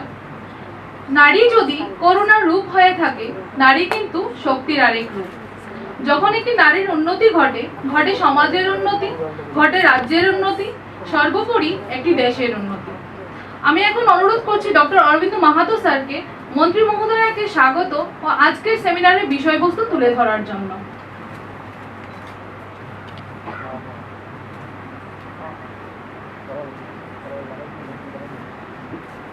আজকে সেমিনারের এই মধ্য গগন বলা যেতে পারে দুপুরের সময় আপনাদের সকলকে স্বাগত। আমাদের মধ্যে উপস্থিত রয়েছেন দিদি Pratima Bhoumik, honourable minister of state in the ministry of social justice and empowerment of India, government of India. যতটা আমি অন্তত মিনিস্টার হিসেবে দিদিকে জানি, দিদি হিসেবে তার থেকে অনেক বেশি জানি। এবং আজকের এই কার্যক্রমের যখন আয়োজন করি, তখন দিদিকে যখন ফোন করি আর 3 দিনের মধ্যে প্রোগ্রামে, তো দিদি প্রথমবার ফোনটা তুলতে পারেননি। দ্বিতীয়বার যখন আমাকে কল করেছেন, তখন আমি বলেছি সকালবেলায় দিদি অ্যারেঞ্জ করতে হলে আপনার মন্ত্রিত্ব অনুসারে হলের অ্যারেঞ্জমেন্টটা আমি করতে পারবো না, কারণ আমি দুপুরে ভ্যালিডিক্টরিতে রেখেছি। তো দিদি বললেন আমি তো কথা বলতে যাব, সেখানে হল ছোট না লোক সংখ্যা কত এগুলো কোনো ম্যাটার করবে না, আমি আমার ভাই বোনদের সাথে কথা বলতে যাব, যারা বিশ্ববিদ্যালয়ে পড়াশোনা করে ছাত্রছাত্রীদের সঙ্গে ইন্টারাক্ট করতে যাব, সেখানে কোনো ম্যাটার করবে না। তো দিদি আপনার মন্ত্রিত্ব অনুসারে বোধহয় হলটা বা আমাদের অ্যারেঞ্জমেন্ট ছোট, কিন্তু আপনার ইন্টারাকশনের জন্য একটা পরিবেশ রাখার চেষ্টা করেছি। আশা করি আপনি এখানে আনন্দ পাবেন। আমাদের honourable vice chancellor sir, respected registrar Deepak Sharma sir উপস্থিত হয়েছেন আপনাকে স্বাগত জানানোর জন্য এখানে। আজকের সেমিনারের এই ছোট্ট বিষয়ে আপনাকে বলতে চাই, 4 দিনের মধ্যে যখন স্টেট গভর্নমেন্ট আমাদেরকে এই সেমিনারটা করতে বলা হয়েছে, তার মধ্যে আমরা 32টা রিসার্চ পেপার পেয়েছি। প্রতিটাই কিভাবে নর্থ ইস্টের মহিলারা, বিশেষ করে ডেভেলপমেন্টের যে একটা নতুন দিগন্ত খুলে গেছে নর্থ ইস্টের মধ্যে বিগত 7-8 বছর ধরে, এই দিগন্তে কিভাবে নিজের ভূমিকা পালন করতে পারে। এবং এই যে নতুন প্রেক্ষাপট, যেমন কিছুদিন আগেও 2018-র আগেও আমরা ব্রডগেজ ট্রেন যে এখানে চলে আসবে সেই গল্প আমরা 2001 থেকে শুনছিলাম, কিন্তু এই ট্রেন আসার সঙ্গে সঙ্গে ফ্লাইটের, এয়ারপোর্টের নির্মাণের সঙ্গে সঙ্গে, এটা ত্রিপুরার কনটেক্সট শুধু না, নর্থ ইস্টের প্রতিটা রাজ্যে আজকে রাজধানী এক্সপ্রেস যেভাবে চালানোর ব্যবস্থা, বাংলাদেশের সঙ্গে কানেক্টিভিটি, এই ডেভেলপমেন্টের পরিপ্রেক্ষিতে আপনার অনুসারে আমরা কিভাবে সহযোগিতা করতে পারি, এই ছেলেমেয়েরা তার সঙ্গে কিভাবে যুক্ত হতে পারি, আমাদের teacher, faculty, research scholar, academician যারা রয়েছে কিভাবে যুক্ত করি, সেই প্রেক্ষাপটেই আজকের এই সেমিনারের আয়োজন করা হয়েছে এবং আপনার কাছ থেকে আমরা শুনতে চাইব। বেশি কথা না বলে আমি আগ্রহ করব আপনি আসুন এবং 2 কথা আমাদের সঙ্গে শেয়ার করুন।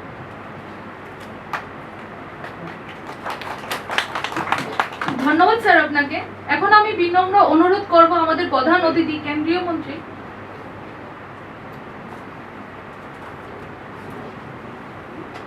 সবাইকে বাংলা নববর্ষে অনেক অনেক শুভেচ্ছা, অভিনন্দন।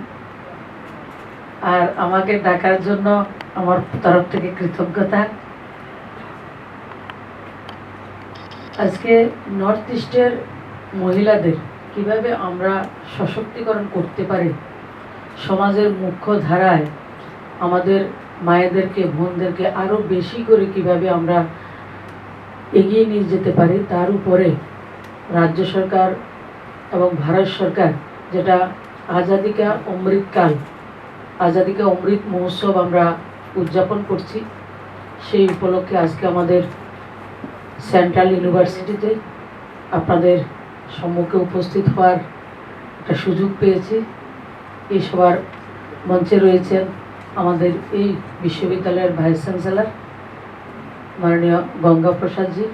আর সবচেয়ে ভালো লাগে উনি মণিপুর থেকে, আমিও নির্বাচনে মণিপুরের দায়িত্ব ছিলাম, তো মণিপুরকে খুব কাছে থেকে জানার সুযোগ হয়েছে। আর রয়েছেন মহাত্মাজি, আর আপনারা যারা স্কলাররা রয়েছেন সবাইকে আপনাদের ভবিষ্যৎ সুন্দর হোক, উজ্জ্বল হোক তার প্রত্যাশা রাখি। যারা ফ্যাকাল্টি রয়েছেন, রেজিস্ট্রার রয়েছেন দীপক শর্মাজি, সবাইকে আমার শুভেচ্ছা অভিনন্দন জ্ঞাপন করছি। আমি ছোট্ট একটা গত 21 তারিখে রাত্রে আমি বেনারসে গেলাম। আমাদের ডিপার্টমেন্ট আমার কাছে যেটা রয়েছে সোশ্যাল জাস্টিস অ্যান্ড এম্পাওয়ারমেন্ট, তার মধ্যে বিষয় হচ্ছে দিব্যাঙ্গ, যারা ফিজিক্যালি চ্যালেঞ্জড ডিসেবল তাদের দপ্তরটা রয়েছে, transgender, বেগার, SC welfare, OBC welfare আর সিনিয়র সিটিজেন। আরেকটা বিষয় রয়েছে পিএম দক্ষ, যেটাতে স্কিল ডেভেলপমেন্ট করে রোজগার দেওয়া, সশক্তিকরণ করা এবং সাফাই কর্মচারী, যেটা এই বিষয়গুলি আমার দপ্তরে রয়েছে। তো ইউনিভার্সিটিতে বিএসইউতে যাওয়ার মূল উদ্দেশ্য ছিল ভারতবর্ষের সেন্ট্রাল ইউনিভার্সিটির সঙ্গে ডক্টর বি.আর. আম্বেদকর যে এক্সেলেন্সি একটা আমরা করেছি, যে প্রত্যেকটা সেন্ট্রাল ইউনিভার্সিটি কোনো কোনো স্টেটে 5টা 6টা রয়েছে, কিন্তু সে জায়গায় একটা বা 2টাকে আমরা চুজ করেছি। ইউনিভার্সিটির সঙ্গে একটা আমরা করব, ডক্টর বি.আর. আম্বেদকর ফাউন্ডেশন সেটা করবে আমাদের দপ্তর থেকে। আমাদের উদ্দেশ্য হচ্ছে আজকে থেকে 100 বছর, 150, 200 বছর আগে আমাদের রাষ্ট্রনায়করা, সে জ্যোতিবা ফুলে হোক, পণ্ডিত দীনদয়াল উপাধ্যায় হোক, আমাদের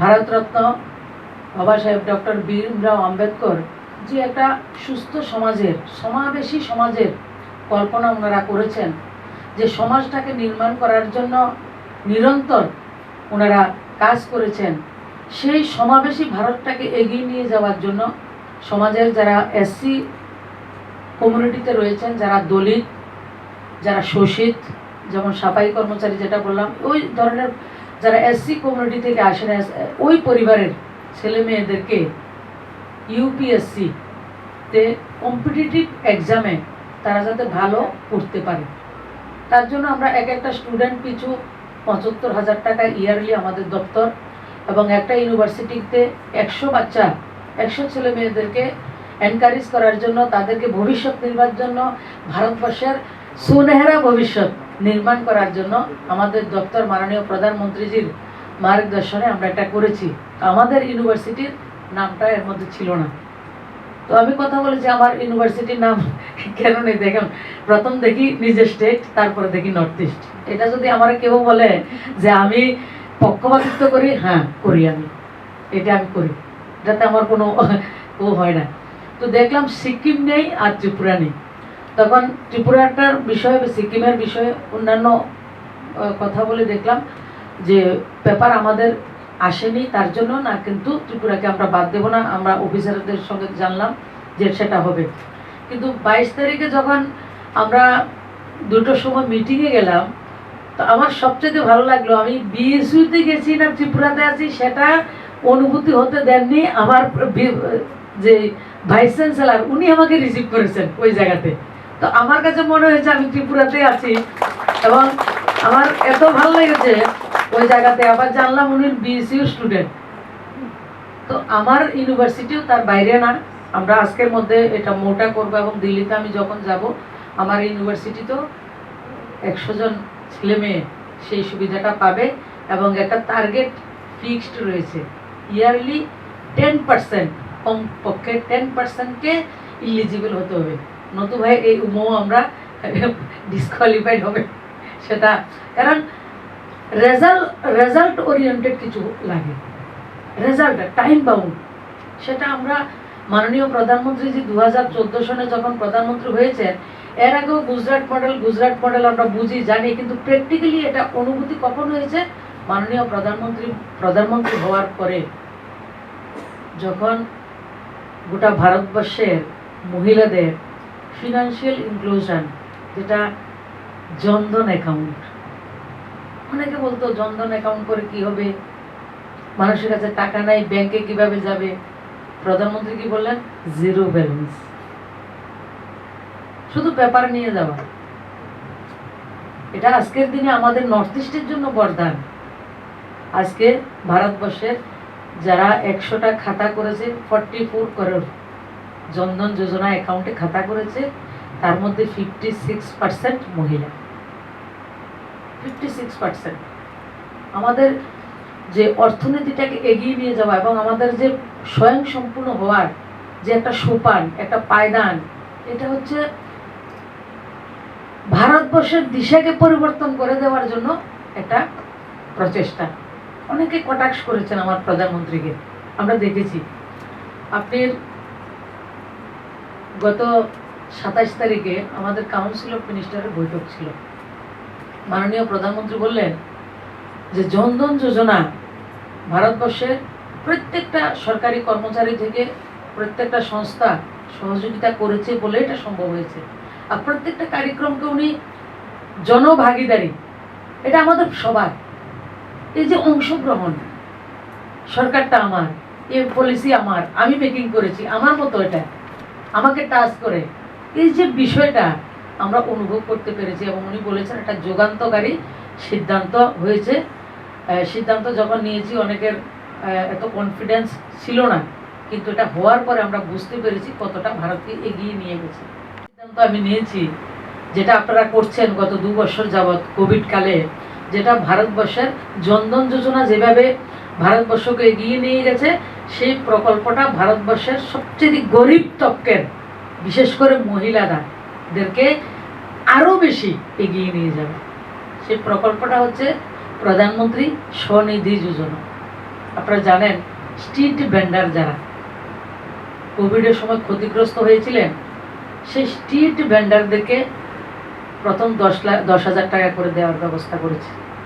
আর স্ট্রিট ভেন্ডার বেশিরভাগ মহিলারা থাকে, এবং যে কোনো পুরুষ কাজ করে, কিন্তু তার সুবিধা অসুবিধা, তার আনন্দটা যত বেশি মহিলাদেরকে দেয়, অসুবিধাটা কিন্তু সবচেয়ে বেশি এফেক্ট আবার মহিলাদেরকে করে, সবচেয়ে বেশি এফেক্ট করে। সেই জায়গায় আমার 10 লাখ স্ট্রিট ভেন্ডার ফার্স্ট ইয়ারে 10,000 টাকা করে লোন নিয়েছে, এবং সবচেয়ে কম ইএমআই এর মাধ্যমে 10,000 টাকার যে ইনস্টলমেন্ট, এটা 12টা ইএমআই এর মাধ্যমে সেটাকে দিতে হবে। ইন্টারেস্ট খুব কম, কোনো গ্যারান্টার নেই। কে গ্যারান্টার? প্রধানমন্ত্রী গ্যারান্টার।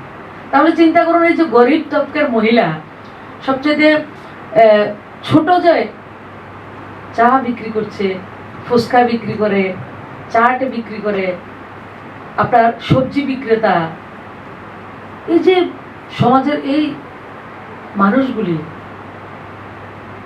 ধরে নিয়েছে যে আমি কখনো ব্যাংকে গেলেও জনধন অ্যাকাউন্ট রয়েছে, আমি 10,000 টাকা কোনো লোন পেতে গেলে কারোর একটা উইটনেস লাগে, একটা সুপারিশ লাগে। আজকে সুপারিশ তো থাক দূরের কথা, সরকার আমার ঘরে এসে, আমার কাছে এসে আমাকে বলছে তুমি 10,000 টাকা লোন না। বিশ্বাস করবেন 100% লোক 10,000 টাকা রিফান্ড করে দিয়েছে। করে কি করেছে? 20,000 টাকা নিয়ে। আমি কয়েকজনকে জিজ্ঞেস করেছি আপনারা এটা করছেন কিভাবে, বলে আমি একটা রিক্সা চালক, জিজ্ঞেস করেছি, উনি বলছেন যে আমি প্রত্যেকদিন রিক্সাটা যখন চালাই, বাড়িতে যাওয়ার সময় যত টাকায় উপার্জন করি 100 টাকা যার থেকে রিক্সাটাকে ভাড়া নিই তাকে দিতে হবে। প্রধানমন্ত্রী 10,000 টাকা দেওয়ার পরে আমার রিক্সাটার 100 টাকা আমার তাকে দিতে হবে। একটা সিট ফান্ড, যে একটা যে মহাজনী তন্ত্র ছিল, এই মহাজনী তন্ত্র থেকে 10,000 টাকাটা অনেকটা আমাদেরকে, সমাজকে এগিয়ে নিয়ে গেছে। আমাদের নর্থ ইস্টের বাইরে নয়, আমাদের স্টেটও 10,000 স্ট্রিট ভেন্ডার সে সুবিধা নিয়েছে। অনেক মহিলা রয়েছেন এর মধ্যে। এরপরে কত দেওয়া গেল? 20,000 দিয়ে দিয়েছে। গত 27 তারিখে ক্যাবিনেটের বৈঠকে স্ট্রিট ভেন্ডারদের জন্য 50,000 টাকার ব্যবস্থা করেছেন বিনা মর্টগেজ। 50,000 টাকা আমার এই গরিব মানুষরা নেবে, আর তাদের 32টা ইএমআই মাধ্যমে তার দেবে। এবং যারা ধরুন 32টা ইএমআই এর আগে 30টার মধ্যে তারা কমপ্লিট করে দিয়েছে, তাদের মধ্যে ইনসেন্টিভ দেওয়ার ব্যবস্থা রেখেছে। এবং গত 2 বছরে স্ট্রিট ভেন্ডারদেরকে ইন্টেনসিভ দেওয়া হয়েছে 25 কোটি টাকা, তাদেরকে ওয়েব করা দেওয়া হয়েছে অনেক ইন্টারেস্টের অনেক টাকা। এই যে সুবিধা প্রধানমন্ত্রী বলছেন, জনধন যোজনা ভারতবর্ষের অর্থনীতিতে যে একটা ছাপ রেখেছে, এই স্ট্রিট ভেন্ডারদের প্রধানমন্ত্রী স্বনিধি যোজনা তার থেকে এক ধাপ এগিয়ে গিয়ে ভারতবর্ষকে দাঁড় করিয়ে দেবে। এই হচ্ছে, এটা আমরা কিভাবে ফিল করছি এখন সরকারটা, যে মাননীয় প্রধানমন্ত্রী প্রত্যেকটা যে কার্যক্রম এভাবে আমরা দেখছি যেটা মানুষকে টাচ করছে, প্রত্যেকটা মানুষের সুবিধাটা, মিডল ম্যানের যে একটা বিচুলিয়া যেটাকে হিন্দিতে বলে, আমরা যেটা ইংলিশে বলি মিডল ম্যান, আর আমরা বাংলাতে একটা শব্দটা ভালো না তো আমি এটা বলছি না, যে এটা থেকে আমাদেরকে বের করে এনেছেন মাননীয় প্রধানমন্ত্রী। আর মহাজনী প্রথা, এই জায়গা থেকে আমরা বেরিয়ে এসেছি। আমরা যত টাকা থাকবে আমার কাছে, আমি যেটা রোজগার করব কমপ্লিট সেই টাকাটা অ্যাবসলিউট আমার থাকবে, আমার পরিবারের থাকবে। আজকের দিনে আমাদের নর্থ ইস্টের মহিলাদের আমি বলবো, নর্থ ইস্টের স্ট্রেংথ কি আপনারাও জানেন, আমরাও জানি। আমাদের স্ট্রেংথ, আমাদের জন্ম থেকে মৃত্যু পর্যন্ত দরকার ব্যাম্বু, প্রত্যেকটা নর্থ ইস্টের।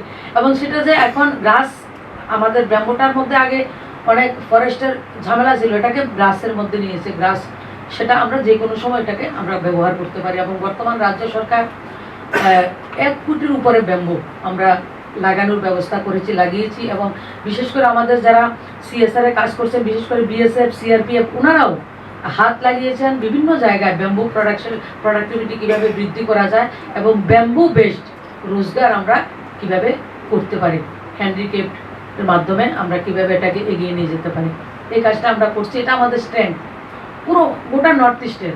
আর আমি নর্থ ইস্টের সম্বন্ধে সবসময় কথাটা বলি, আমাদের নর্থ ইস্টে যারা রয়েছি, অনেক জাতি, অনেক ধর্ম, সব কিছু, তারপর আমাদের একটা ডাইভার্সিটি কি, আমাদের যে পরিচয় নর্থ ইস্টবাসী হিসাবে, আমি সবসময় বলি আমরা একটু ইমোশনাল নর্থ ইস্টের লোক। আমরা কেন, আমরা উপেক্ষিত সবসময়। এই প্রথম আমরা সরকারের মানে কি ধরনের স্ট্রেংথ পাওয়া যায়, সরকার কিভাবে মানুষকে প্রমোট করতে পারে, সেটা আমরা লক্ষ্য করেছি এবং সেটাকে অনুভব করছি। আর আমাদের পরিচয় ভূ রাজনৈতিক নয়, আমাদের ভারতবর্ষের নর্থ ইস্টবাসী যারা রয়েছি, আমাদের পরিচয় ভূ সাংস্কৃতিক। আমরা সংস্কৃতিতে অনেক বেশি এগিয়ে রয়েছি এবং সবচেয়ে এনশান যেটা কালচার আমাদের মধ্যে রয়েছে, সেগুলিকে আমাদের ধরে রাখতে হবে, আমাদের মধ্যে লুপ্ত যাতে না হয়, সেটা আমাদের স্ট্রেংথ। সেই স্ট্রেংথটাকে আমাদের, কারণ আপনারা যারা রয়েছেন, রিসার্চ রয়েছেন, স্কলাররা রয়েছেন, আপনাদের অনেক বেশি জানকারি রয়েছে, আরও বেশি আপনারা এই বিষয়গুলির মধ্যে ডিপে গিয়ে আপনারা সেগুলি দেখেন। তারপরে দেখুন, নর্থ ইস্টের প্রত্যেকটা রাজ্যের মধ্যে যাবেন, আমি যতটাতে অবজারভেশন রয়েছে, সব জায়গাতে আমাদের মহিলাদের একটা স্ট্রেংথ, বা আমাদের যারা নাগরিকরা রয়েছে, আমাদের স্ট্রেংথ কি, ফিগারিতে স্ট্রেংথ আছে আমাদের। সব স্টেটে দেখবেন ফিগারের একটা আমাদের রোজগারের একটা মাধ্যম। এবং আমি 2016-17 এটা লক্ষ্য করেছি যে 1 টাকা যদি ফিগারিতে আমি ইনভেস্ট করি, আর মহিলাদের কাজ করা খুব সহজ, এই 1 টাকা ইনভেস্ট করলে কিন্তু 2 টাকা 25 পয়সা রিটার্ন আসে, একমাত্র বিজনেস। এবং সবচেয়ে শর্ট টার্মে বেশি বেনিফিট যদি কেউ দিতে পারে, এবং এটার জন্য বেশি আপনার ইনভেস্ট করারও প্রয়োজন নেই, কম ইনভেস্টে প্রত্যেকটা পরিবার যদি ফিগারের উপরে আমরা লক্ষ্য করি, আমাদের নর্থ ইস্টের এটার মধ্যে অনেক স্ট্রেংথ রয়েছে।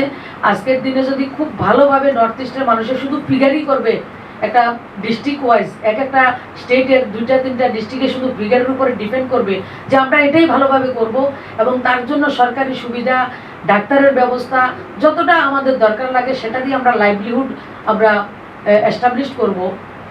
থাইল্যান্ড বলুন, বিভিন্ন কান্ট্রিতে এটার যে ডিমান্ড, আপনারা যদি আজকের ডেটে দিল্লির মার্কেটে বলে ভর্তা বিক্রি করেন, আমার মনে হয় সবচেয়ে বিক্রি এই ফিগারেরটা হবে, অন্য কিছুর বিক্রি এত বেশি হবে না।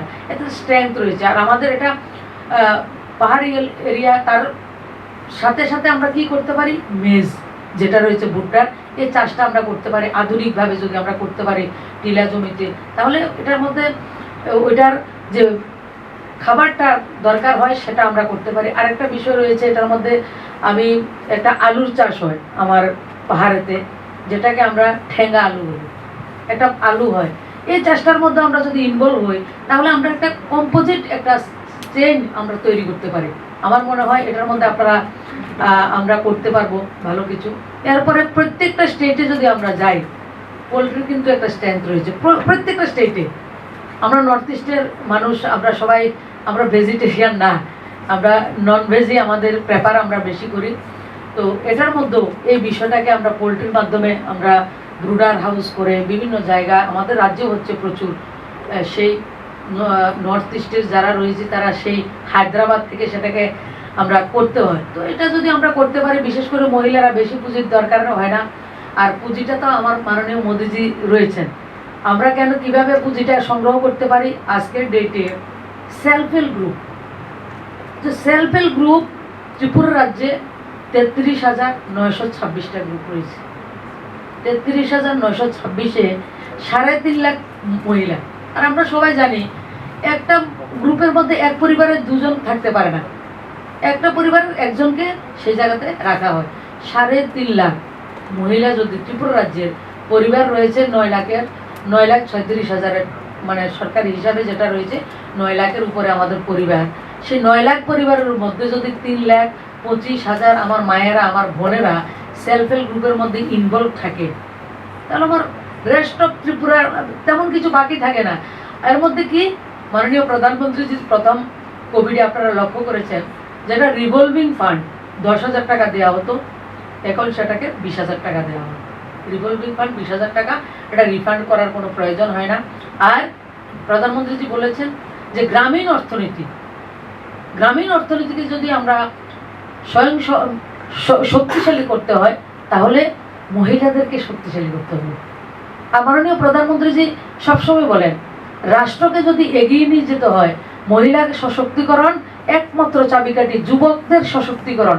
এই দুই যে আমাদের শ্রেণী, একটা যুবক আবার একটা মহিলা, এই দুটাকে যদি কম্বিনেশন করে আমরা এগিয়ে যেতে পারি, তো ভারতকে নয় পুরো দুনিয়াকে পিছিয়ে তাকিয়ে দেখবে না। সেটাই একটা সুন্দর ভারত, নতুন ভারত আমরা নির্মাণ করতে পারি। সেই লক্ষ্যে আজকের দিনে একটা সেলফ হেল্প গ্রুপ সরকার থেকে 6 মাস পরে তার ট্রানজ্যাকশন যদি সুন্দর থাকে, ভালো থাকে, তাকে 20 লক্ষ টাকা দেওয়া হয়। ত্রিপুরা রাজ্যে তার ইন্টারেস্ট কত? অনলি 7%। আপনারা সবাই জানেন কোনো ব্যাংকে গেলে 5 লাখ টাকা লোন, গ্যারান্টার কতজন লাগে? হ্যাঁ, 2 জন গ্যারান্টার লাগে, এমপ্লয়ি গ্যারান্টার লাগে। তখন আমার যুবকদের দ্বারা কারোর দ্বারা সম্ভব হয় না। সেই জায়গায় মাননীয় প্রধানমন্ত্রীজি সেলফ হেল্প গ্রুপকে 20 লাখ টাকা দিচ্ছেন, অনলি 7% ইন্টারেস্ট। মর্টগেজকে কার গ্যারান্টি?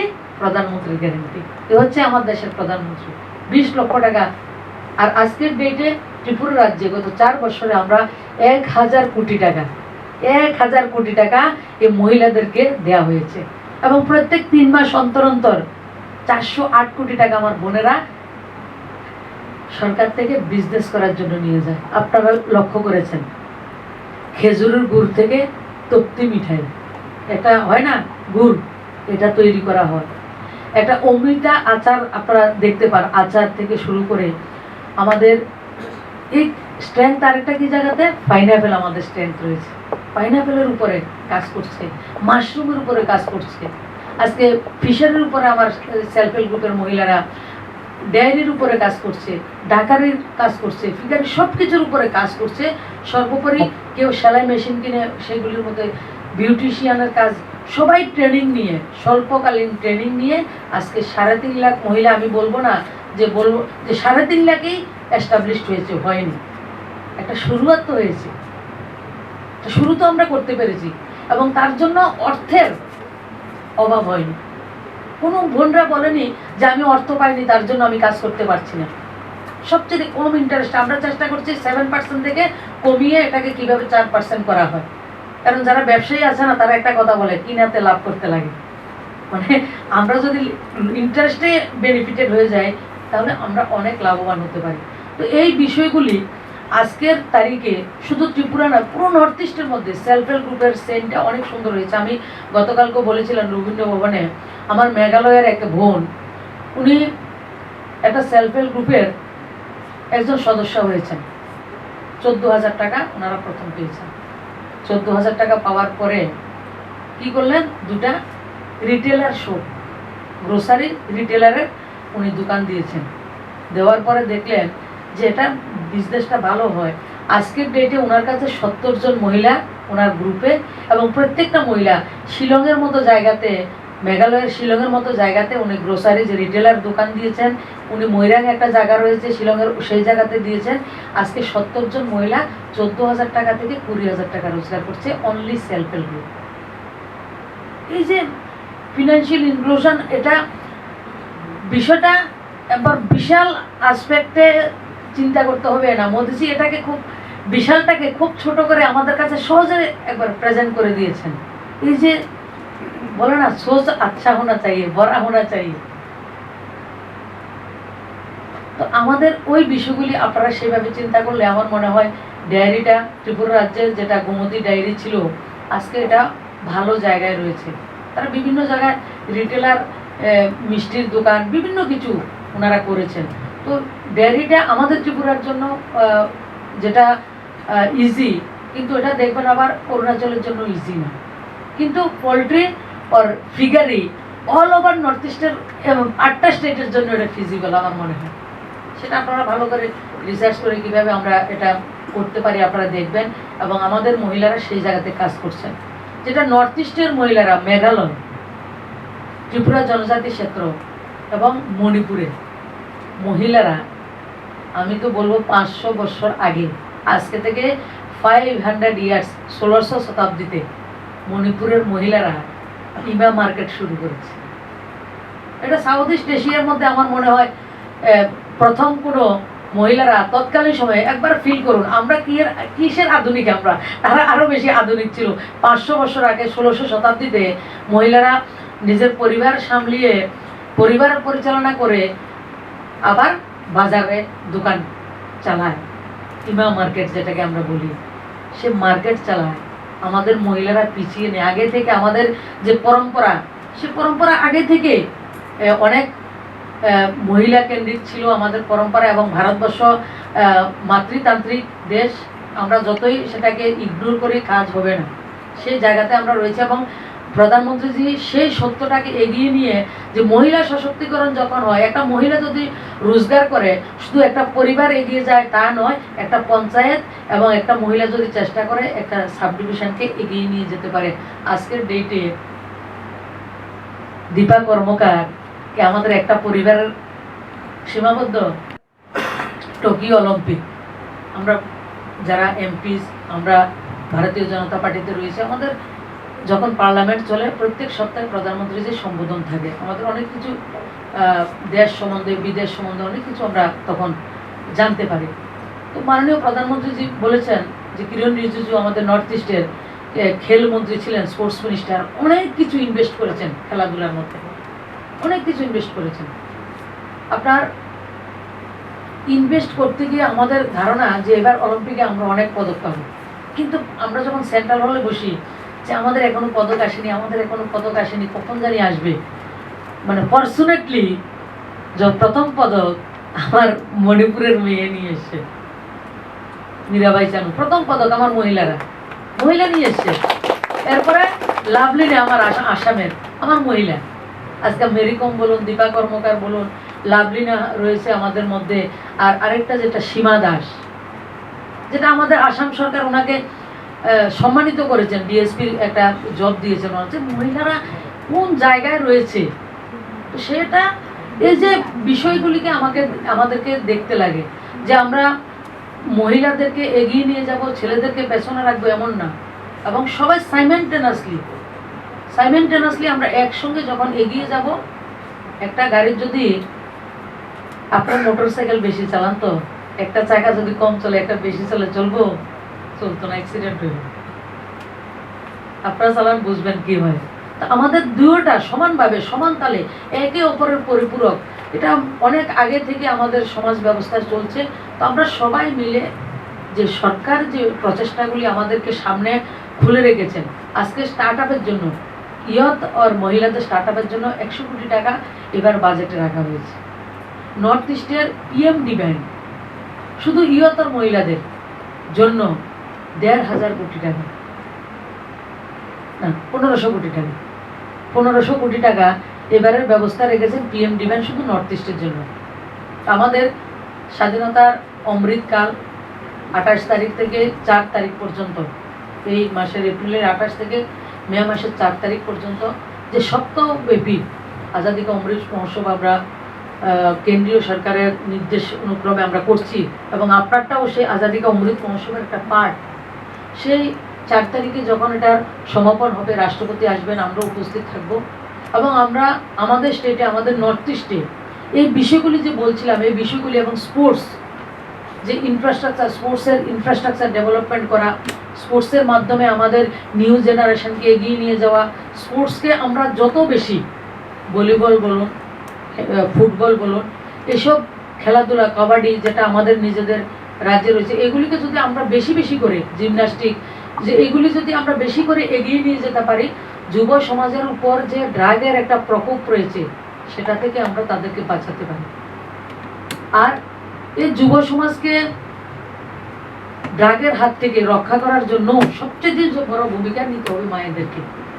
মারা যদি ঠিকঠাকভাবে সেটাকে দেখেন, আমি মানে 100% আমার মাকে দিয়ে আমরা বুঝি যে আমি আমি আমি আমার 4 ভাই বোন, আমরা কিন্তু বাড়িতে আগে, আমার বাবা নেই, 2000 সালে এক্সপায়ার করেছেন, আমরা কিন্তু বাবাকে এত ভয় পেতাম না, মাকে এত ভয় পেতাম। মা যদি ঠিকঠাকভাবে থাকেন, আমার মনে হয় কোনো ছেলে মেয়ে একটা বেলাইন হওয়ার কোনো কারণ থাকতে পারে না। কারণ বাবা রোজগারের জন্য, পরিবারের সবার সুখ সমৃদ্ধির জন্য ওনাকে বাইরে যেতে হয়, থাকতে হয়, কাজ করতে হয়, ওনার ছেলে মেয়েদের এত বেশি খবর রাখার সময় থাকে না। কিন্তু মায়েদের কাছে পরিপূর্ণ সময়। এবং আমরা ছোট থাকতে সবচেয়ে প্রথমে বলি শিক্ষাগুরুকে মা, তো মায়ে যদি সবচেয়ে বড় ভূমিকা নেয়, আর আমরা যারা এদিকে স্কলাররা রয়েছি, আমাদেরও মধ্যে আমরা এক একটা গ্রাম থেকে এসেছি, শহরের নিশ্চয়ই বহুত কম, আমরা কিন্তু এক একটা গ্রামে গিয়ে যদি আমরা কথা বলি, আমাদের গ্রামের প্রত্যেকটা মানুষ কিন্তু আমাদেরকে ব্র্যান্ড অ্যাম্বাসাডার হিসেবে গ্রহণ করবে, আমাদেরকে অনেক বেশি মানে। আমরা শহরে এসে লেখাপড়া করি, ভালো কিছু একটা আমাদের পরিবারে, আমাদের সমাজে গিয়ে যদি আমরা কথাটা রাখি, আমাদেরকে কথাটা শুনবে এবং কথাটাকে খুব ভালোভাবে তারা গ্রহণ করে এটাকে সমাজের মধ্যে কাজেও লাগাবে। তো আমরা যারা এই জায়গাতে উপস্থিত রয়েছি, আমরা কিন্তু এক একটা জায়গার ব্র্যান্ড অ্যাম্বাসাডার। আমরা ছোট, আমরা লেখাপড়া করি, আমরা কত উপার্জন করব, কোন সময় নিজের পায়ে দাঁড়াবো, এই চিন্তাটা কম করবেন। আপনাদের কিন্তু সমাজ কিন্তু ভালো নজরে দেখে। একটা ইউনিভার্সিটি স্টুডেন্ট, একটা স্কলার, তারা রিসার্চ করছেন, এটা খুব বিশাল বিশাল বিষয়, আপনারা ছোট মনে করবেন না, এটা অনেক বেশি হাইলি এডুকেটেড। আপনারা মা বাবার আশীর্বাদ রয়েছে, আপনার পরিশ্রম রয়েছে, তার মধ্যে আপনারা সমৃদ্ধ হচ্ছেন। আপনারা সমৃদ্ধ হয়ে শুধু আপনার পরিবারকে সমৃদ্ধ করবেন না, আপনারা যে সমৃদ্ধ হয়েছেন, আপনারা কিন্তু পরিবারের অ্যাসেট না, আমাদের গোটা রাজ্যের অ্যাসেট, আমার দেশের অ্যাসেট। আপনারা ছোট করে, আপনারা কখনো নিজেদেরকে একটা ছোট গণ্ডিতে আবদ্ধ রাখবেন না, এবং আপনারা যে জায়গাতে যাবেন সেগুলি বলবেন। আরেকটা বিষয় আমার মনে হয় যে ছোট বাচ্চা যখন তার পড়াশোনা করে, সেই পড়াশোনাটাকে আমাদের অ্যাড্রেস করতে লাগে, আমাদের সেই বিষয়টাকে দেখতে লাগে। কি জায়গায়? অঙ্গনবাড়ি সেন্টার। আজকের ডেটে ভারতবর্ষের এবং বিশেষ করে নর্থ ইস্টে যারা আমরা প্রত্যন্ত গ্রামে রয়েছি, আমার কাছে কিন্তু অঙ্গনবাড়িটা কিন্ডার গার্ডেন থেকে অনেক বেশি গুরুত্বপূর্ণ। যে ইংলিশ মিডিয়াম স্কুলটা তার থেকে একটা গুরুত্বপূর্ণ। আমি যখন 2017-18 সালের আগে থেকে আমি একটা স্বপ্ন দেখতাম, আমার স্টেটে যতটা অঙ্গনবাড়ি সেন্টার রয়েছে, আমরা কলেজ, ইউনিভার্সিটি, আমরা যারা স্কলাররা রয়েছি, আমরা যারা ভালো পড়াশোনা করেছি, আমরা যদি এক একটা ব্যক্তি, এক একটা অঙ্গনবাড়ি কিভাবে চলছে তার যদি নজর রাখি, তাহলে দেখুন আমাদের আগামী প্রজন্ম কি সুন্দর নির্মাণ হবে। তো আমি একটা স্বপ্ন দেখি এটা।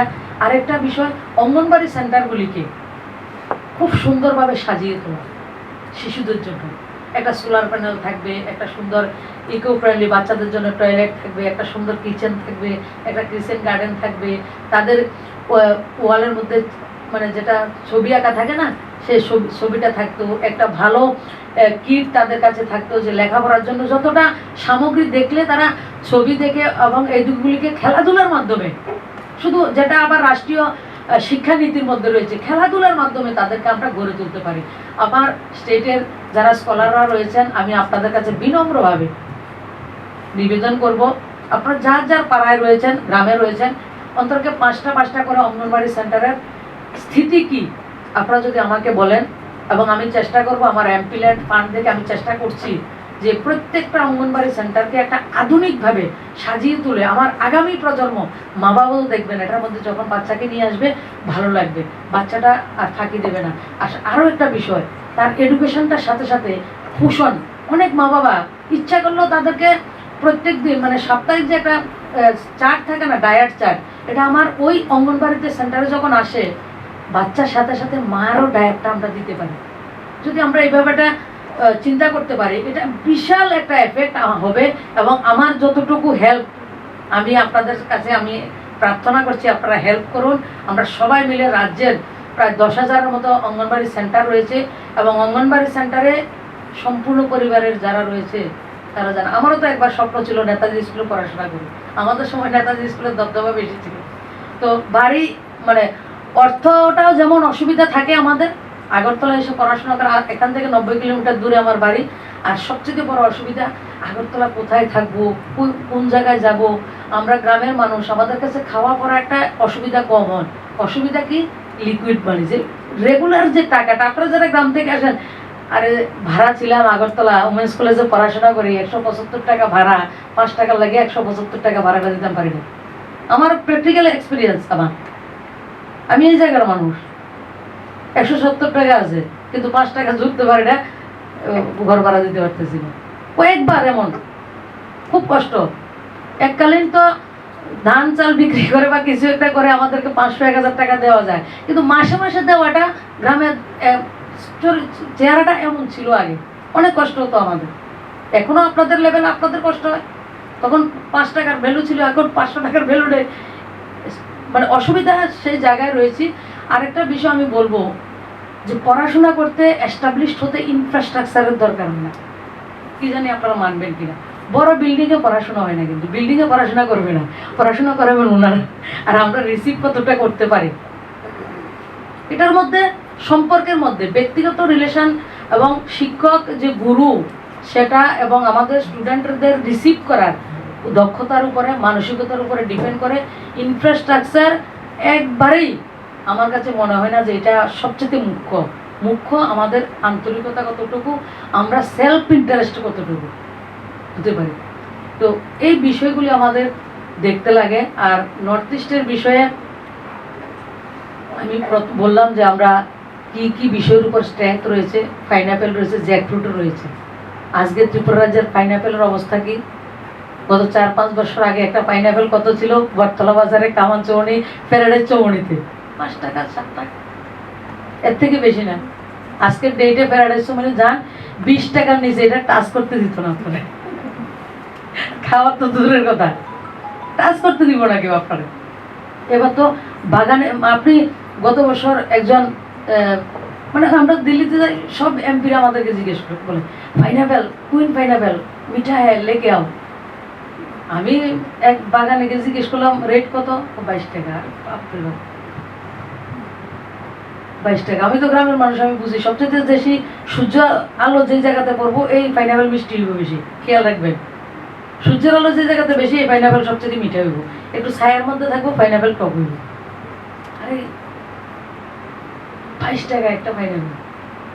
তো এই যে চেঞ্জ, এটা তো আমার অর্থনীতিরও চেঞ্জ, আমার কৃষকের উন্নত। একটা 5 টাকার থেকে যখন 22 টাকা হয়, কত বেশি আমরা পরিবর্তন করতে সম্ভব হয়েছে। এটা কিভাবে সম্ভব? সবার প্রচেষ্টা।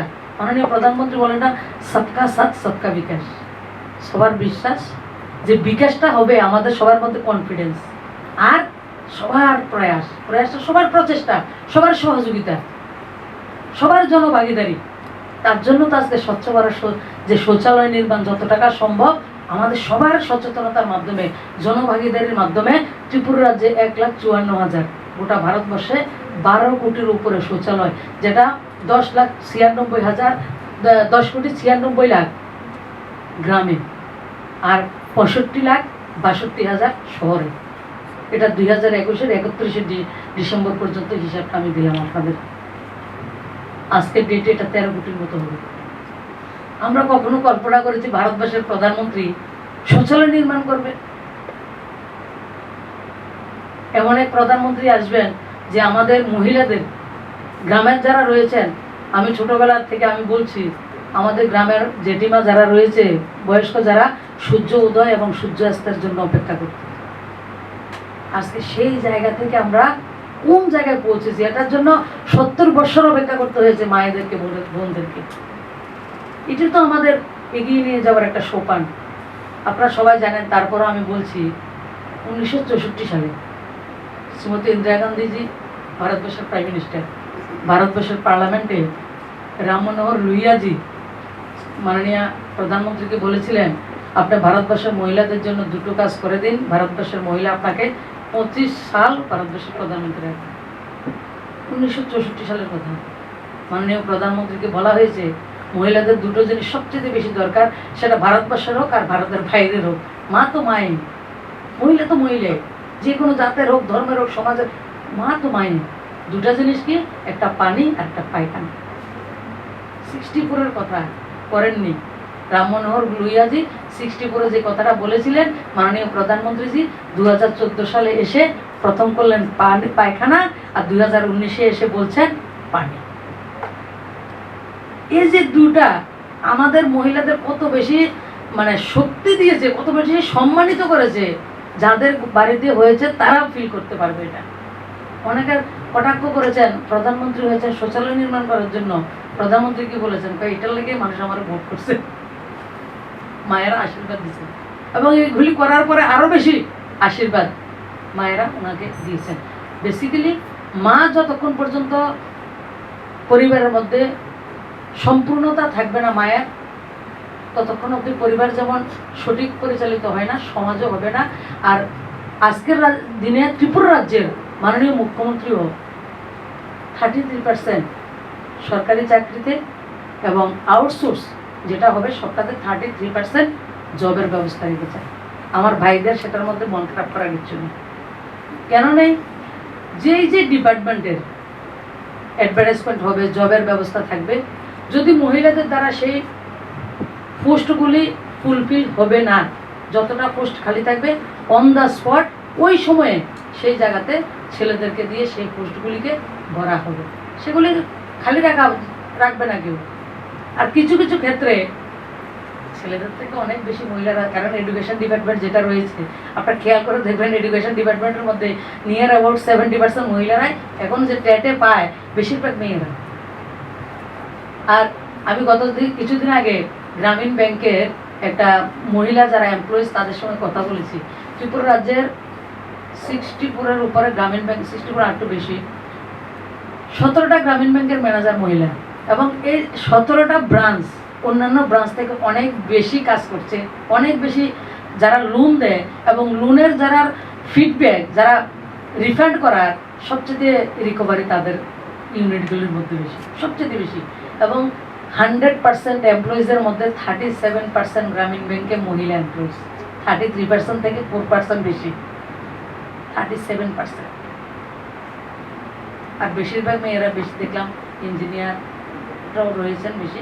তো আমরা সবাই সাইমেন্টানেসলি আমরা সবাই কাজ করব। আর আপনাদের আজকের যে বিষয়টা অরবিন্দজি আমাকে বলেছেন যে আমরা কিভাবে নর্থ ইস্টের মহিলাদেরকে এগিয়ে নিয়ে যেতে পারি, আমার মনে হয় যে এই বিষয়গুলির মধ্যে যদি আমরা করতে পারি, আর এই কোভিডে আমাদেরকে চোখে আঙ্গুল দিয়ে আমাদেরকে প্রমাণ করে দিয়েছে স্বাস্থ্যই সম্পদ।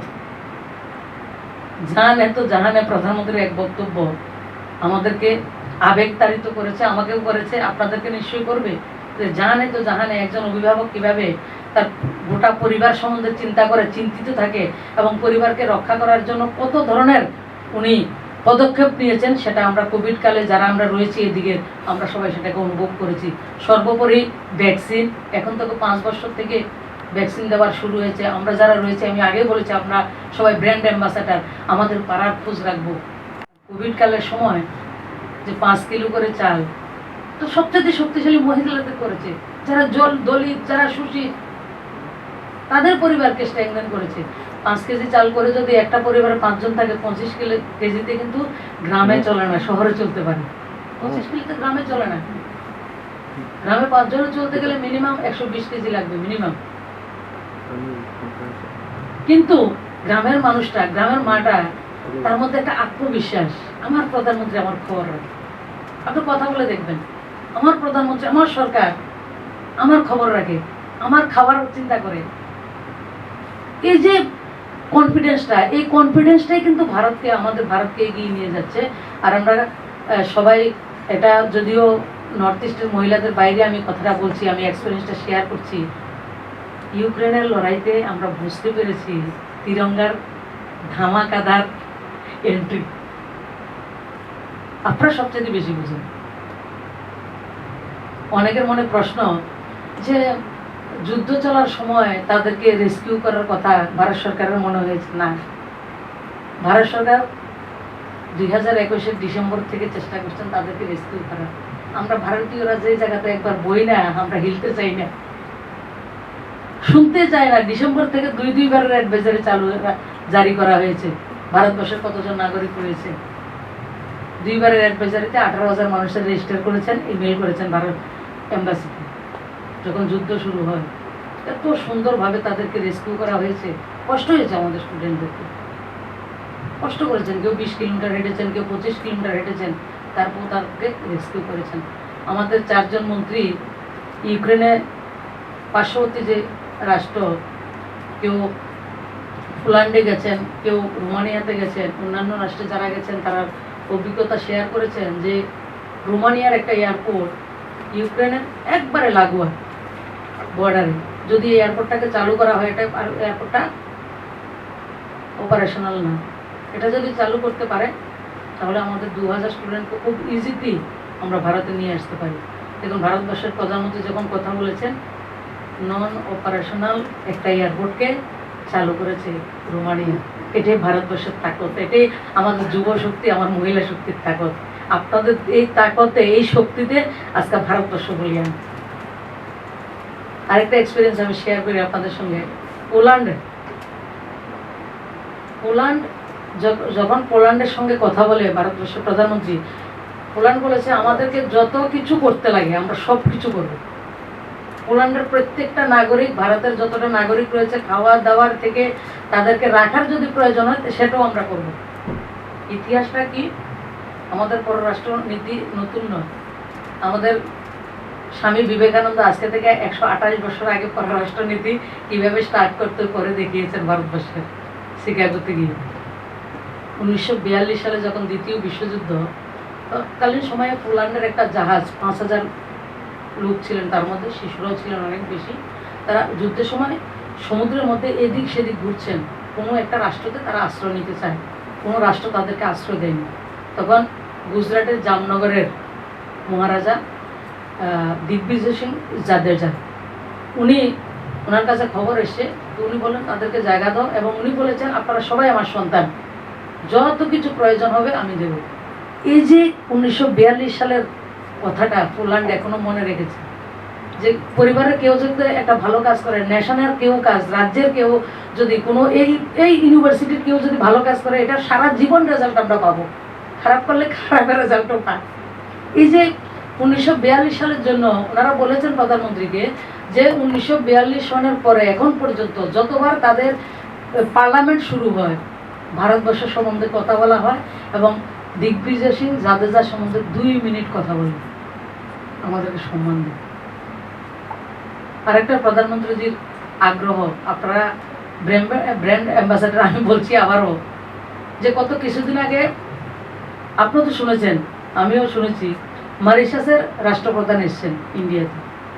ওনার পূর্বপুরুষ আজকে থেকে 300 বছর আগে মরিশাসে গেছেন।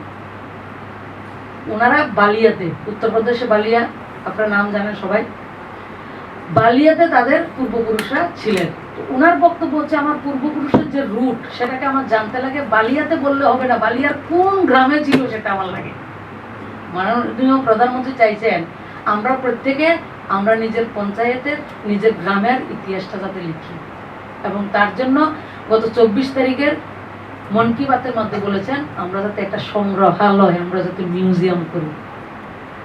তাহলে আজকে যদি আমরা যারা পুরনো ব্যক্তির আজকে থেকে যারা রয়েছেন, সারা জীবন আপনাদের কাছে কৃতজ্ঞ থাকবো যে এত বড় পঞ্চায়েত, অনেক কিছু জানার সুযোগ হচ্ছে।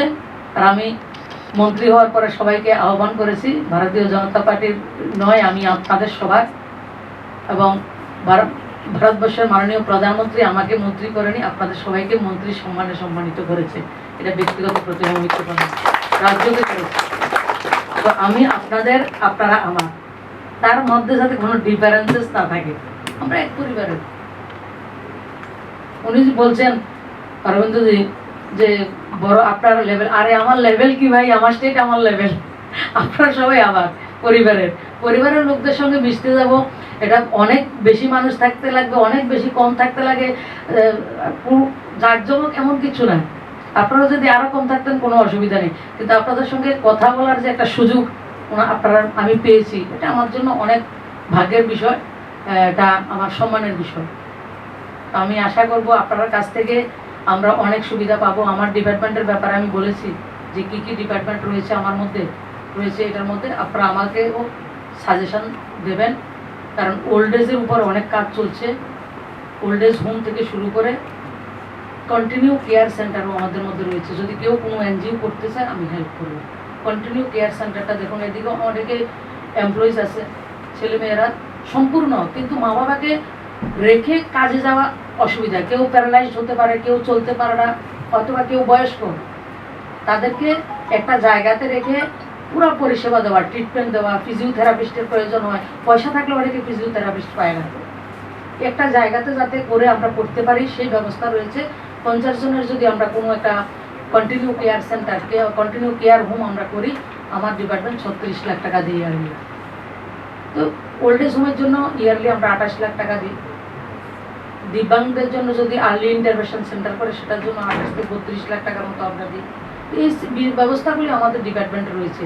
আরও একটা বিষয় আমি বলি, যারা সিনিয়র সিটিজেন, আমরা একদিন সিনিয়র সিটিজেন হবো, সিনিয়র সিটিজেনদের জন্য খুব সুন্দর যে ধরুন কোনো এমপ্লয়িজ, উনি সেবানিবৃত্ত, কিন্তু ওনার যে এক্সপিরিয়েন্স সেটা আমাদেরকে নেওয়া, কীভাবে নেব তাদের জন্য ব্যবস্থা রাখা। কোনো কোম্পানি, মাল্টি ন্যাশনাল কোম্পানির মধ্যে বা কোনো জায়গাতে তাদের এক্সপিরিয়েন্সটা যাতে আমরা নিতে পারি, এবং ওই জায়গাতেও তারা যাতে একটা অনারিয়াম পায়।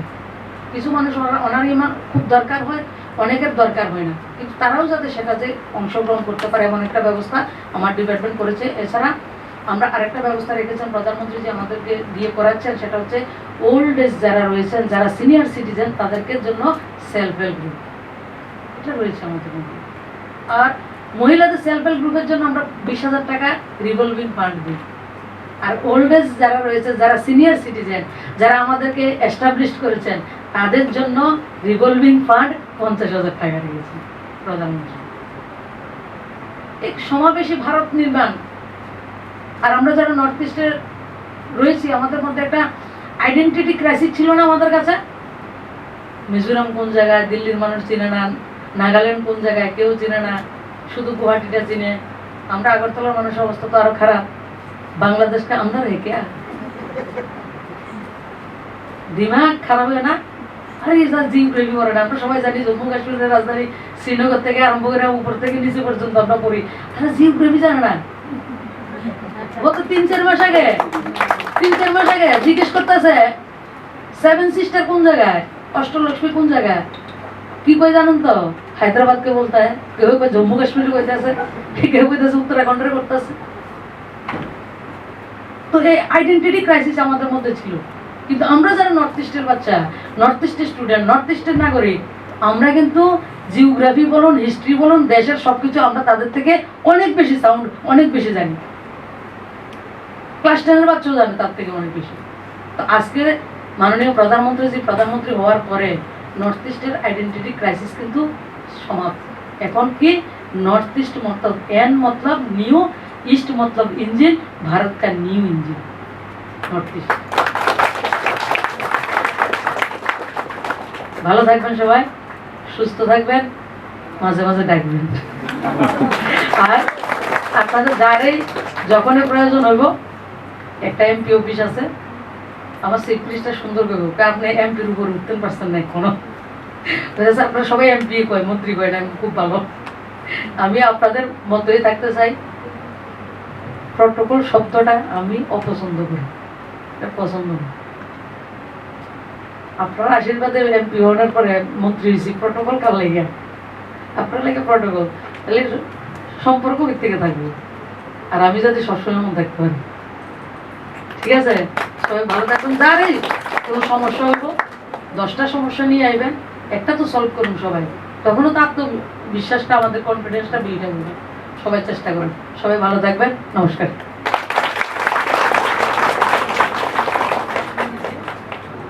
ধন্যবাদ ম্যাম আপনাকে আপনার এই মূল্যবান বক্তব্য আমাদের মধ্যে তুলে ধরার জন্য। আমি এখন অনুরোধ করব আমাদের এই সেমিনারের সভাপতি honourable vice chancellor professor Ganga Prasad স্যারকে ওনার মূল্যবান বক্তব্যের মাধ্যমে আমাদের এই সেমিনারের পর্বটিকে সমাপ্তি ঘোষণা করার জন্য।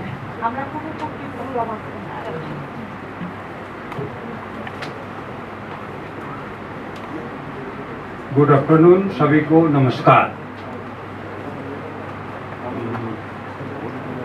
त्रिपुरा यूनिवर्सिटी का डिपार्टमेंट ऑफ रूरल स्टडी द्वारा आयोजित 2 दिन का ये राष्ट्रीय सेमिनार, जिसका टॉपिक है the role of women for the development of North East. इस सेमिनार के समापन समारोह की मुख्य अतिथि हम सब की आदरणीय, हम सब की सम्मानीय ऑनरेबल मिनिस्टर ऑफ स्टेट और minister of state in the ministry of social justice and empowerment, government of India, आदरणीय दीदी प्रतिमा भौमिक जी। हमारे साथ इस सभा में उपस्थित हैं professor Chandrika Basu Majumdar, senior professor, former dean, faculty of arts and commerce, Tripura university, doctor Deepak Sharma, registrar, Tripura university, professor Kashinath Jana, department of political science, Tripura university, professor Poli, head department of women study, Guwahati university, Shri Harmeet Singh, commandant BSF, professor Prashant Das, head department of physical education. साथ ही साथ इस programme के मुख्य आयोजक doctor Ravindra Mahato, head department of rural study, Tripura university. और आपके साथ इस सभा में उपस्थित त्रिपुरा यूनिवर्सिटी के आप सभी शिक्षक साथी, आप सभी paper presenters, research scholars, resource persons, chairperson of the technical session, invitees and ladies and gentleman, आज हम सब बहुत ही आनंदित और गौरवित हैं कि आज हमारे समक्ष त्रिपुरा से ही चुनी गई ऑनरेबल MP दीदी प्रतिमा भौमिक अभी भारत सरकार के केंद्र सरकार में department of social justice and empowerment मंत्रालय की आदरणीय मिनिस्टर ऑफ स्टेट है। इसलिए मैं आदरणीय मंत्री होने के बाद आपका त्रिपुरा विश्वविद्यालय में फर्स्ट आगमन के इस शुभ अवसर पर मैं त्रिपुरा विश्वविद्यालय की ओर से, मैं अपनी ओर से, त्रिपुरा विश्वविद्यालय के सभी शिक्षक साथियों की ओर से, त्रिपुरा विश्वविद्यालय के सभी कर्मचारी की ओर से और त्रिपुरा विश्वविद्यालय के सभी विद्यार्थियों की ओर से मैं आपको विश्वविद्यालय आने पर हार्दिक स्वागत और अभिनंदन करता हूं। आप हमारी त्रिपुरा की धरती से जुड़ी हुई हैं और आपका वक्तव्य से ऐसा लगा कि आप तो मंत्री नहीं, हमारी तरह साधारण जनमानुष है। आप केंद्र सरकार की आदरणीय मंत्री हैं, फिर भी आपने त्रिपुरा के बारे में, अपने बारे में और त्रिपुरा की उन्नति के बारे में जो आपका वक्तव्य हमने सामने रखा, हमारे सामने रखा, हम बहुत ही गदगद हुए और हमें पूरा विश्वास और आशा और बढ़ गया कि आप त्रिपुरा के विकास के लिए, साथ ही नॉर्थ ईस्ट और पूरे भारतवर्ष के विकास के लिए आप पूरा लगन के साथ काम करेगी और अपने मंत्रालय को बहुत आगे बढ़ाएगी। इसलिए हम सब आपके लिए बहुत आभारी हैं। मेरा वक्तव्य बहुत छोटा होगा क्योंकि हमारा समय अधिक हो चुका है। मैं 2 भागों में इसको बोलूँगा।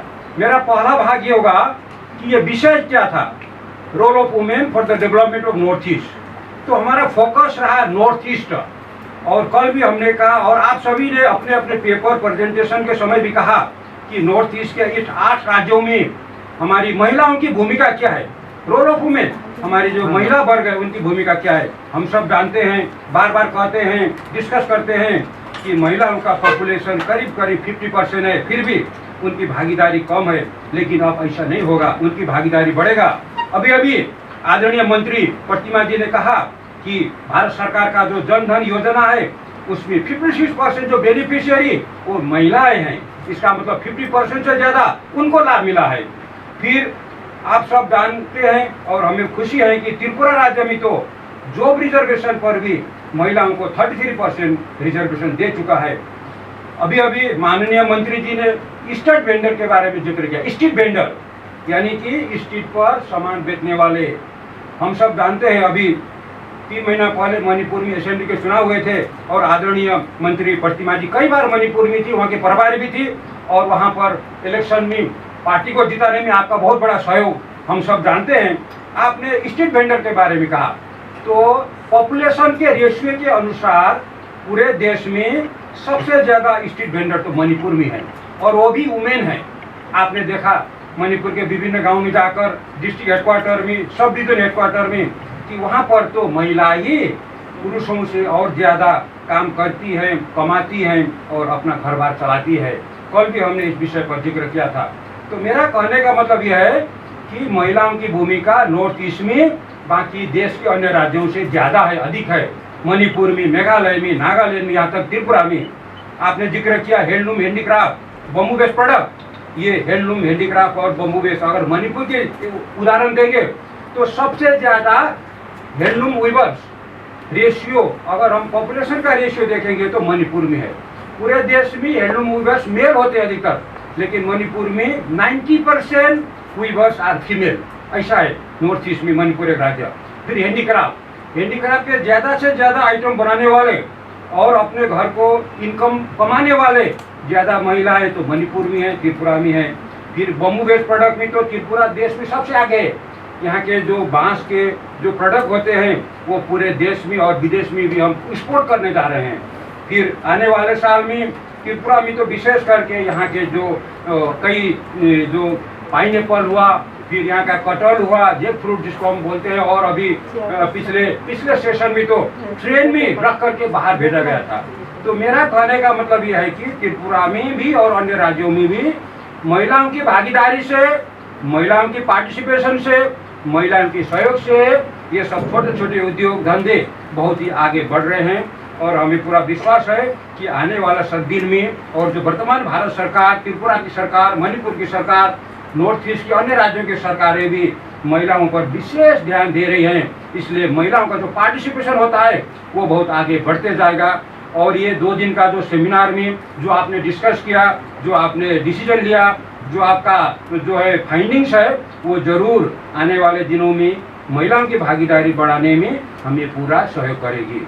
ये था सेमिनार का विषय छोटकरी में। अभी मैं आज का मुख्य विषय पर आऊँगा। आज का विषय तो ये role of women for the development है, लेकिन हमारे आदरणीय मंत्री दीदी प्रतिमा भौमिक के यहाँ पर आगमन पर हम एक दूसरा काम का भी फायदा उठा रहे हैं। शुरू में उन्होंने कहा कि 22 अप्रैल को बनारस हिंदू यूनिवर्सिटी में, काशी में पूरे देश के सेंट्रल यूनिवर्सिटी के वाइस चांसलर को इन्वाइट किया गया था, मैं भी गया था, और एक MOU साइन करना था। विषय था establishment of centre of doctor Ambedkar centre of excellence. लेकिन हमारे यहाँ किसी कारण से वो समय पर कागज नहीं गया, लेकिन मैं BHU गया था और माननीय मंत्री से भेंट हुआ। फिर उन्होंने मुझे अपने कैबिनेट मिनिस्टर और अपने मंत्रालय के सेक्रेटरी महोदय से परिचय कराया कि त्रिपुरा विश्वविद्यालय जो कि मेरा राज्य में है, मेरा विश्वविद्यालय है, वहाँ के लिए भी ये डॉक्टर अम्बेडकर सेंटर खोलना चाहिए। तो उन्होंने भी कहा कि भेज दीजिए। तो उसका फायदा उठाकर मैं तुरंत फिर अपना त्रिपुरा आया और मैंने MOU तैयार किया है। वो फॉर्मेट, जो फॉर्मेट पूरे देश में बांटा गया था, उसी फॉर्मेट पर हमने doctor Ambedkar centre for excellence बनाने का, त्रिपुरा विश्वविद्यालय में शुरू करने का MOU तैयार किया है। अगर ये अप्रूव हो गया तो हम त्रिपुरा विश्वविद्यालय में शेड्यूल कास्ट पर जो शेड्यूल कास्ट के जो बच्चे हैं, विद्यार्थी हैं, उनके लिए कोचिंग सेंटर शुरू करेंगे। और माननीय मंत्री ने भी कहा कि 10% सक्सेस होना चाहिए। तो इस पर हम पूरा ध्यान देंगे और ये MOU अप्रूव होने के बाद हम इस पर जरूर तुरंत कार्रवाई शुरू करेंगे। और हमें पूरा विश्वास है, क्योंकि आप इस मंत्रालय की आदरणीय मंत्री महोदय है, इसलिए आपके मार्फत से ये जरूर अप्रूव होगा। तो मैंने 2 कॉपी तैयार किया है। मैं इस सभा में आपको ये 2 कॉपी हस्तांतरित करूंगा और आप दिल्ली ले जा करके वहाँ हमने त्रिपुरा विश्वविद्यालय में मैंने अपने रजिस्ट्रार और अपने जो इस प्रोग्राम के इस सेंटर के डायरेक्टर है उनका सिग्नेचर हो चुका है। अभी दिल्ली में वहाँ पर जो डॉक्टर अंबेडकर इंटरनेशनल सेंटर के डायरेक्टर है विकास त्रिवेदी जी, जो वहाँ दिल्ली बनारस में मिले थे, वो और उनके विटनेस सिग्नेचर करके फिर एक कॉपी वो रखेंगे, एक कॉपी मुझे मिलेगा त्रिपुरा विश्वविद्यालय में। फिर हम इस काम को आगे बढ़ाएंगे। यही नहीं, आपने और स्कीम के बारे में भी हमको अवगत कराया है, तो हम आने वाले दिनों में आपके सहयोग से, आपके मंत्रालय के सहयोग से हम त्रिपुरा विश्वविद्यालय में इसके अलावा और कई काम और कई प्रोजेक्ट लेंगे और त्रिपुरा विश्वविद्यालय को आगे बढ़ाने में और खास करके त्रिपुरा के विद्यार्थियों को और नॉर्थ ईस्ट और पूरे देश के विद्यार्थियों को पढ़ाने में, सहयोग करने में और विश्वविद्यालय को ऊंचाई पर ले जाने का पूरा हम प्रयास करेंगे। और हमें पूरा विश्वास है, आशा है आप हमारी राज्य की ऑनरेबल एमपी मंत्री महोदय है और आपके सहयोग से हम जरूर इस अभियान पर सफल पाएंगे। और मैं अंत में आपको ये एमओयू हस्तांतरण कर रहा हूँ और आप इसको दिल्ली से फिर एक कॉपी हमें देंगे, तो मैं आपको एमओयू दे रहा हूँ आदरणीय मंत्री महोदय।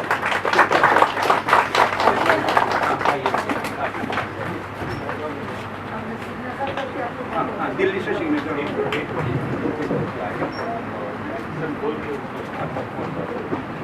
सर सर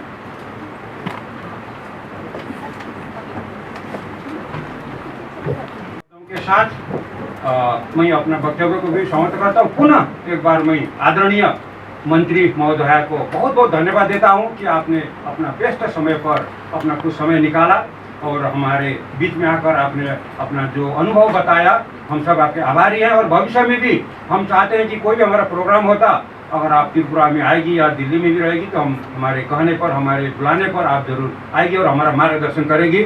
धन्यवाद, नमस्कार, भारत माता की जय।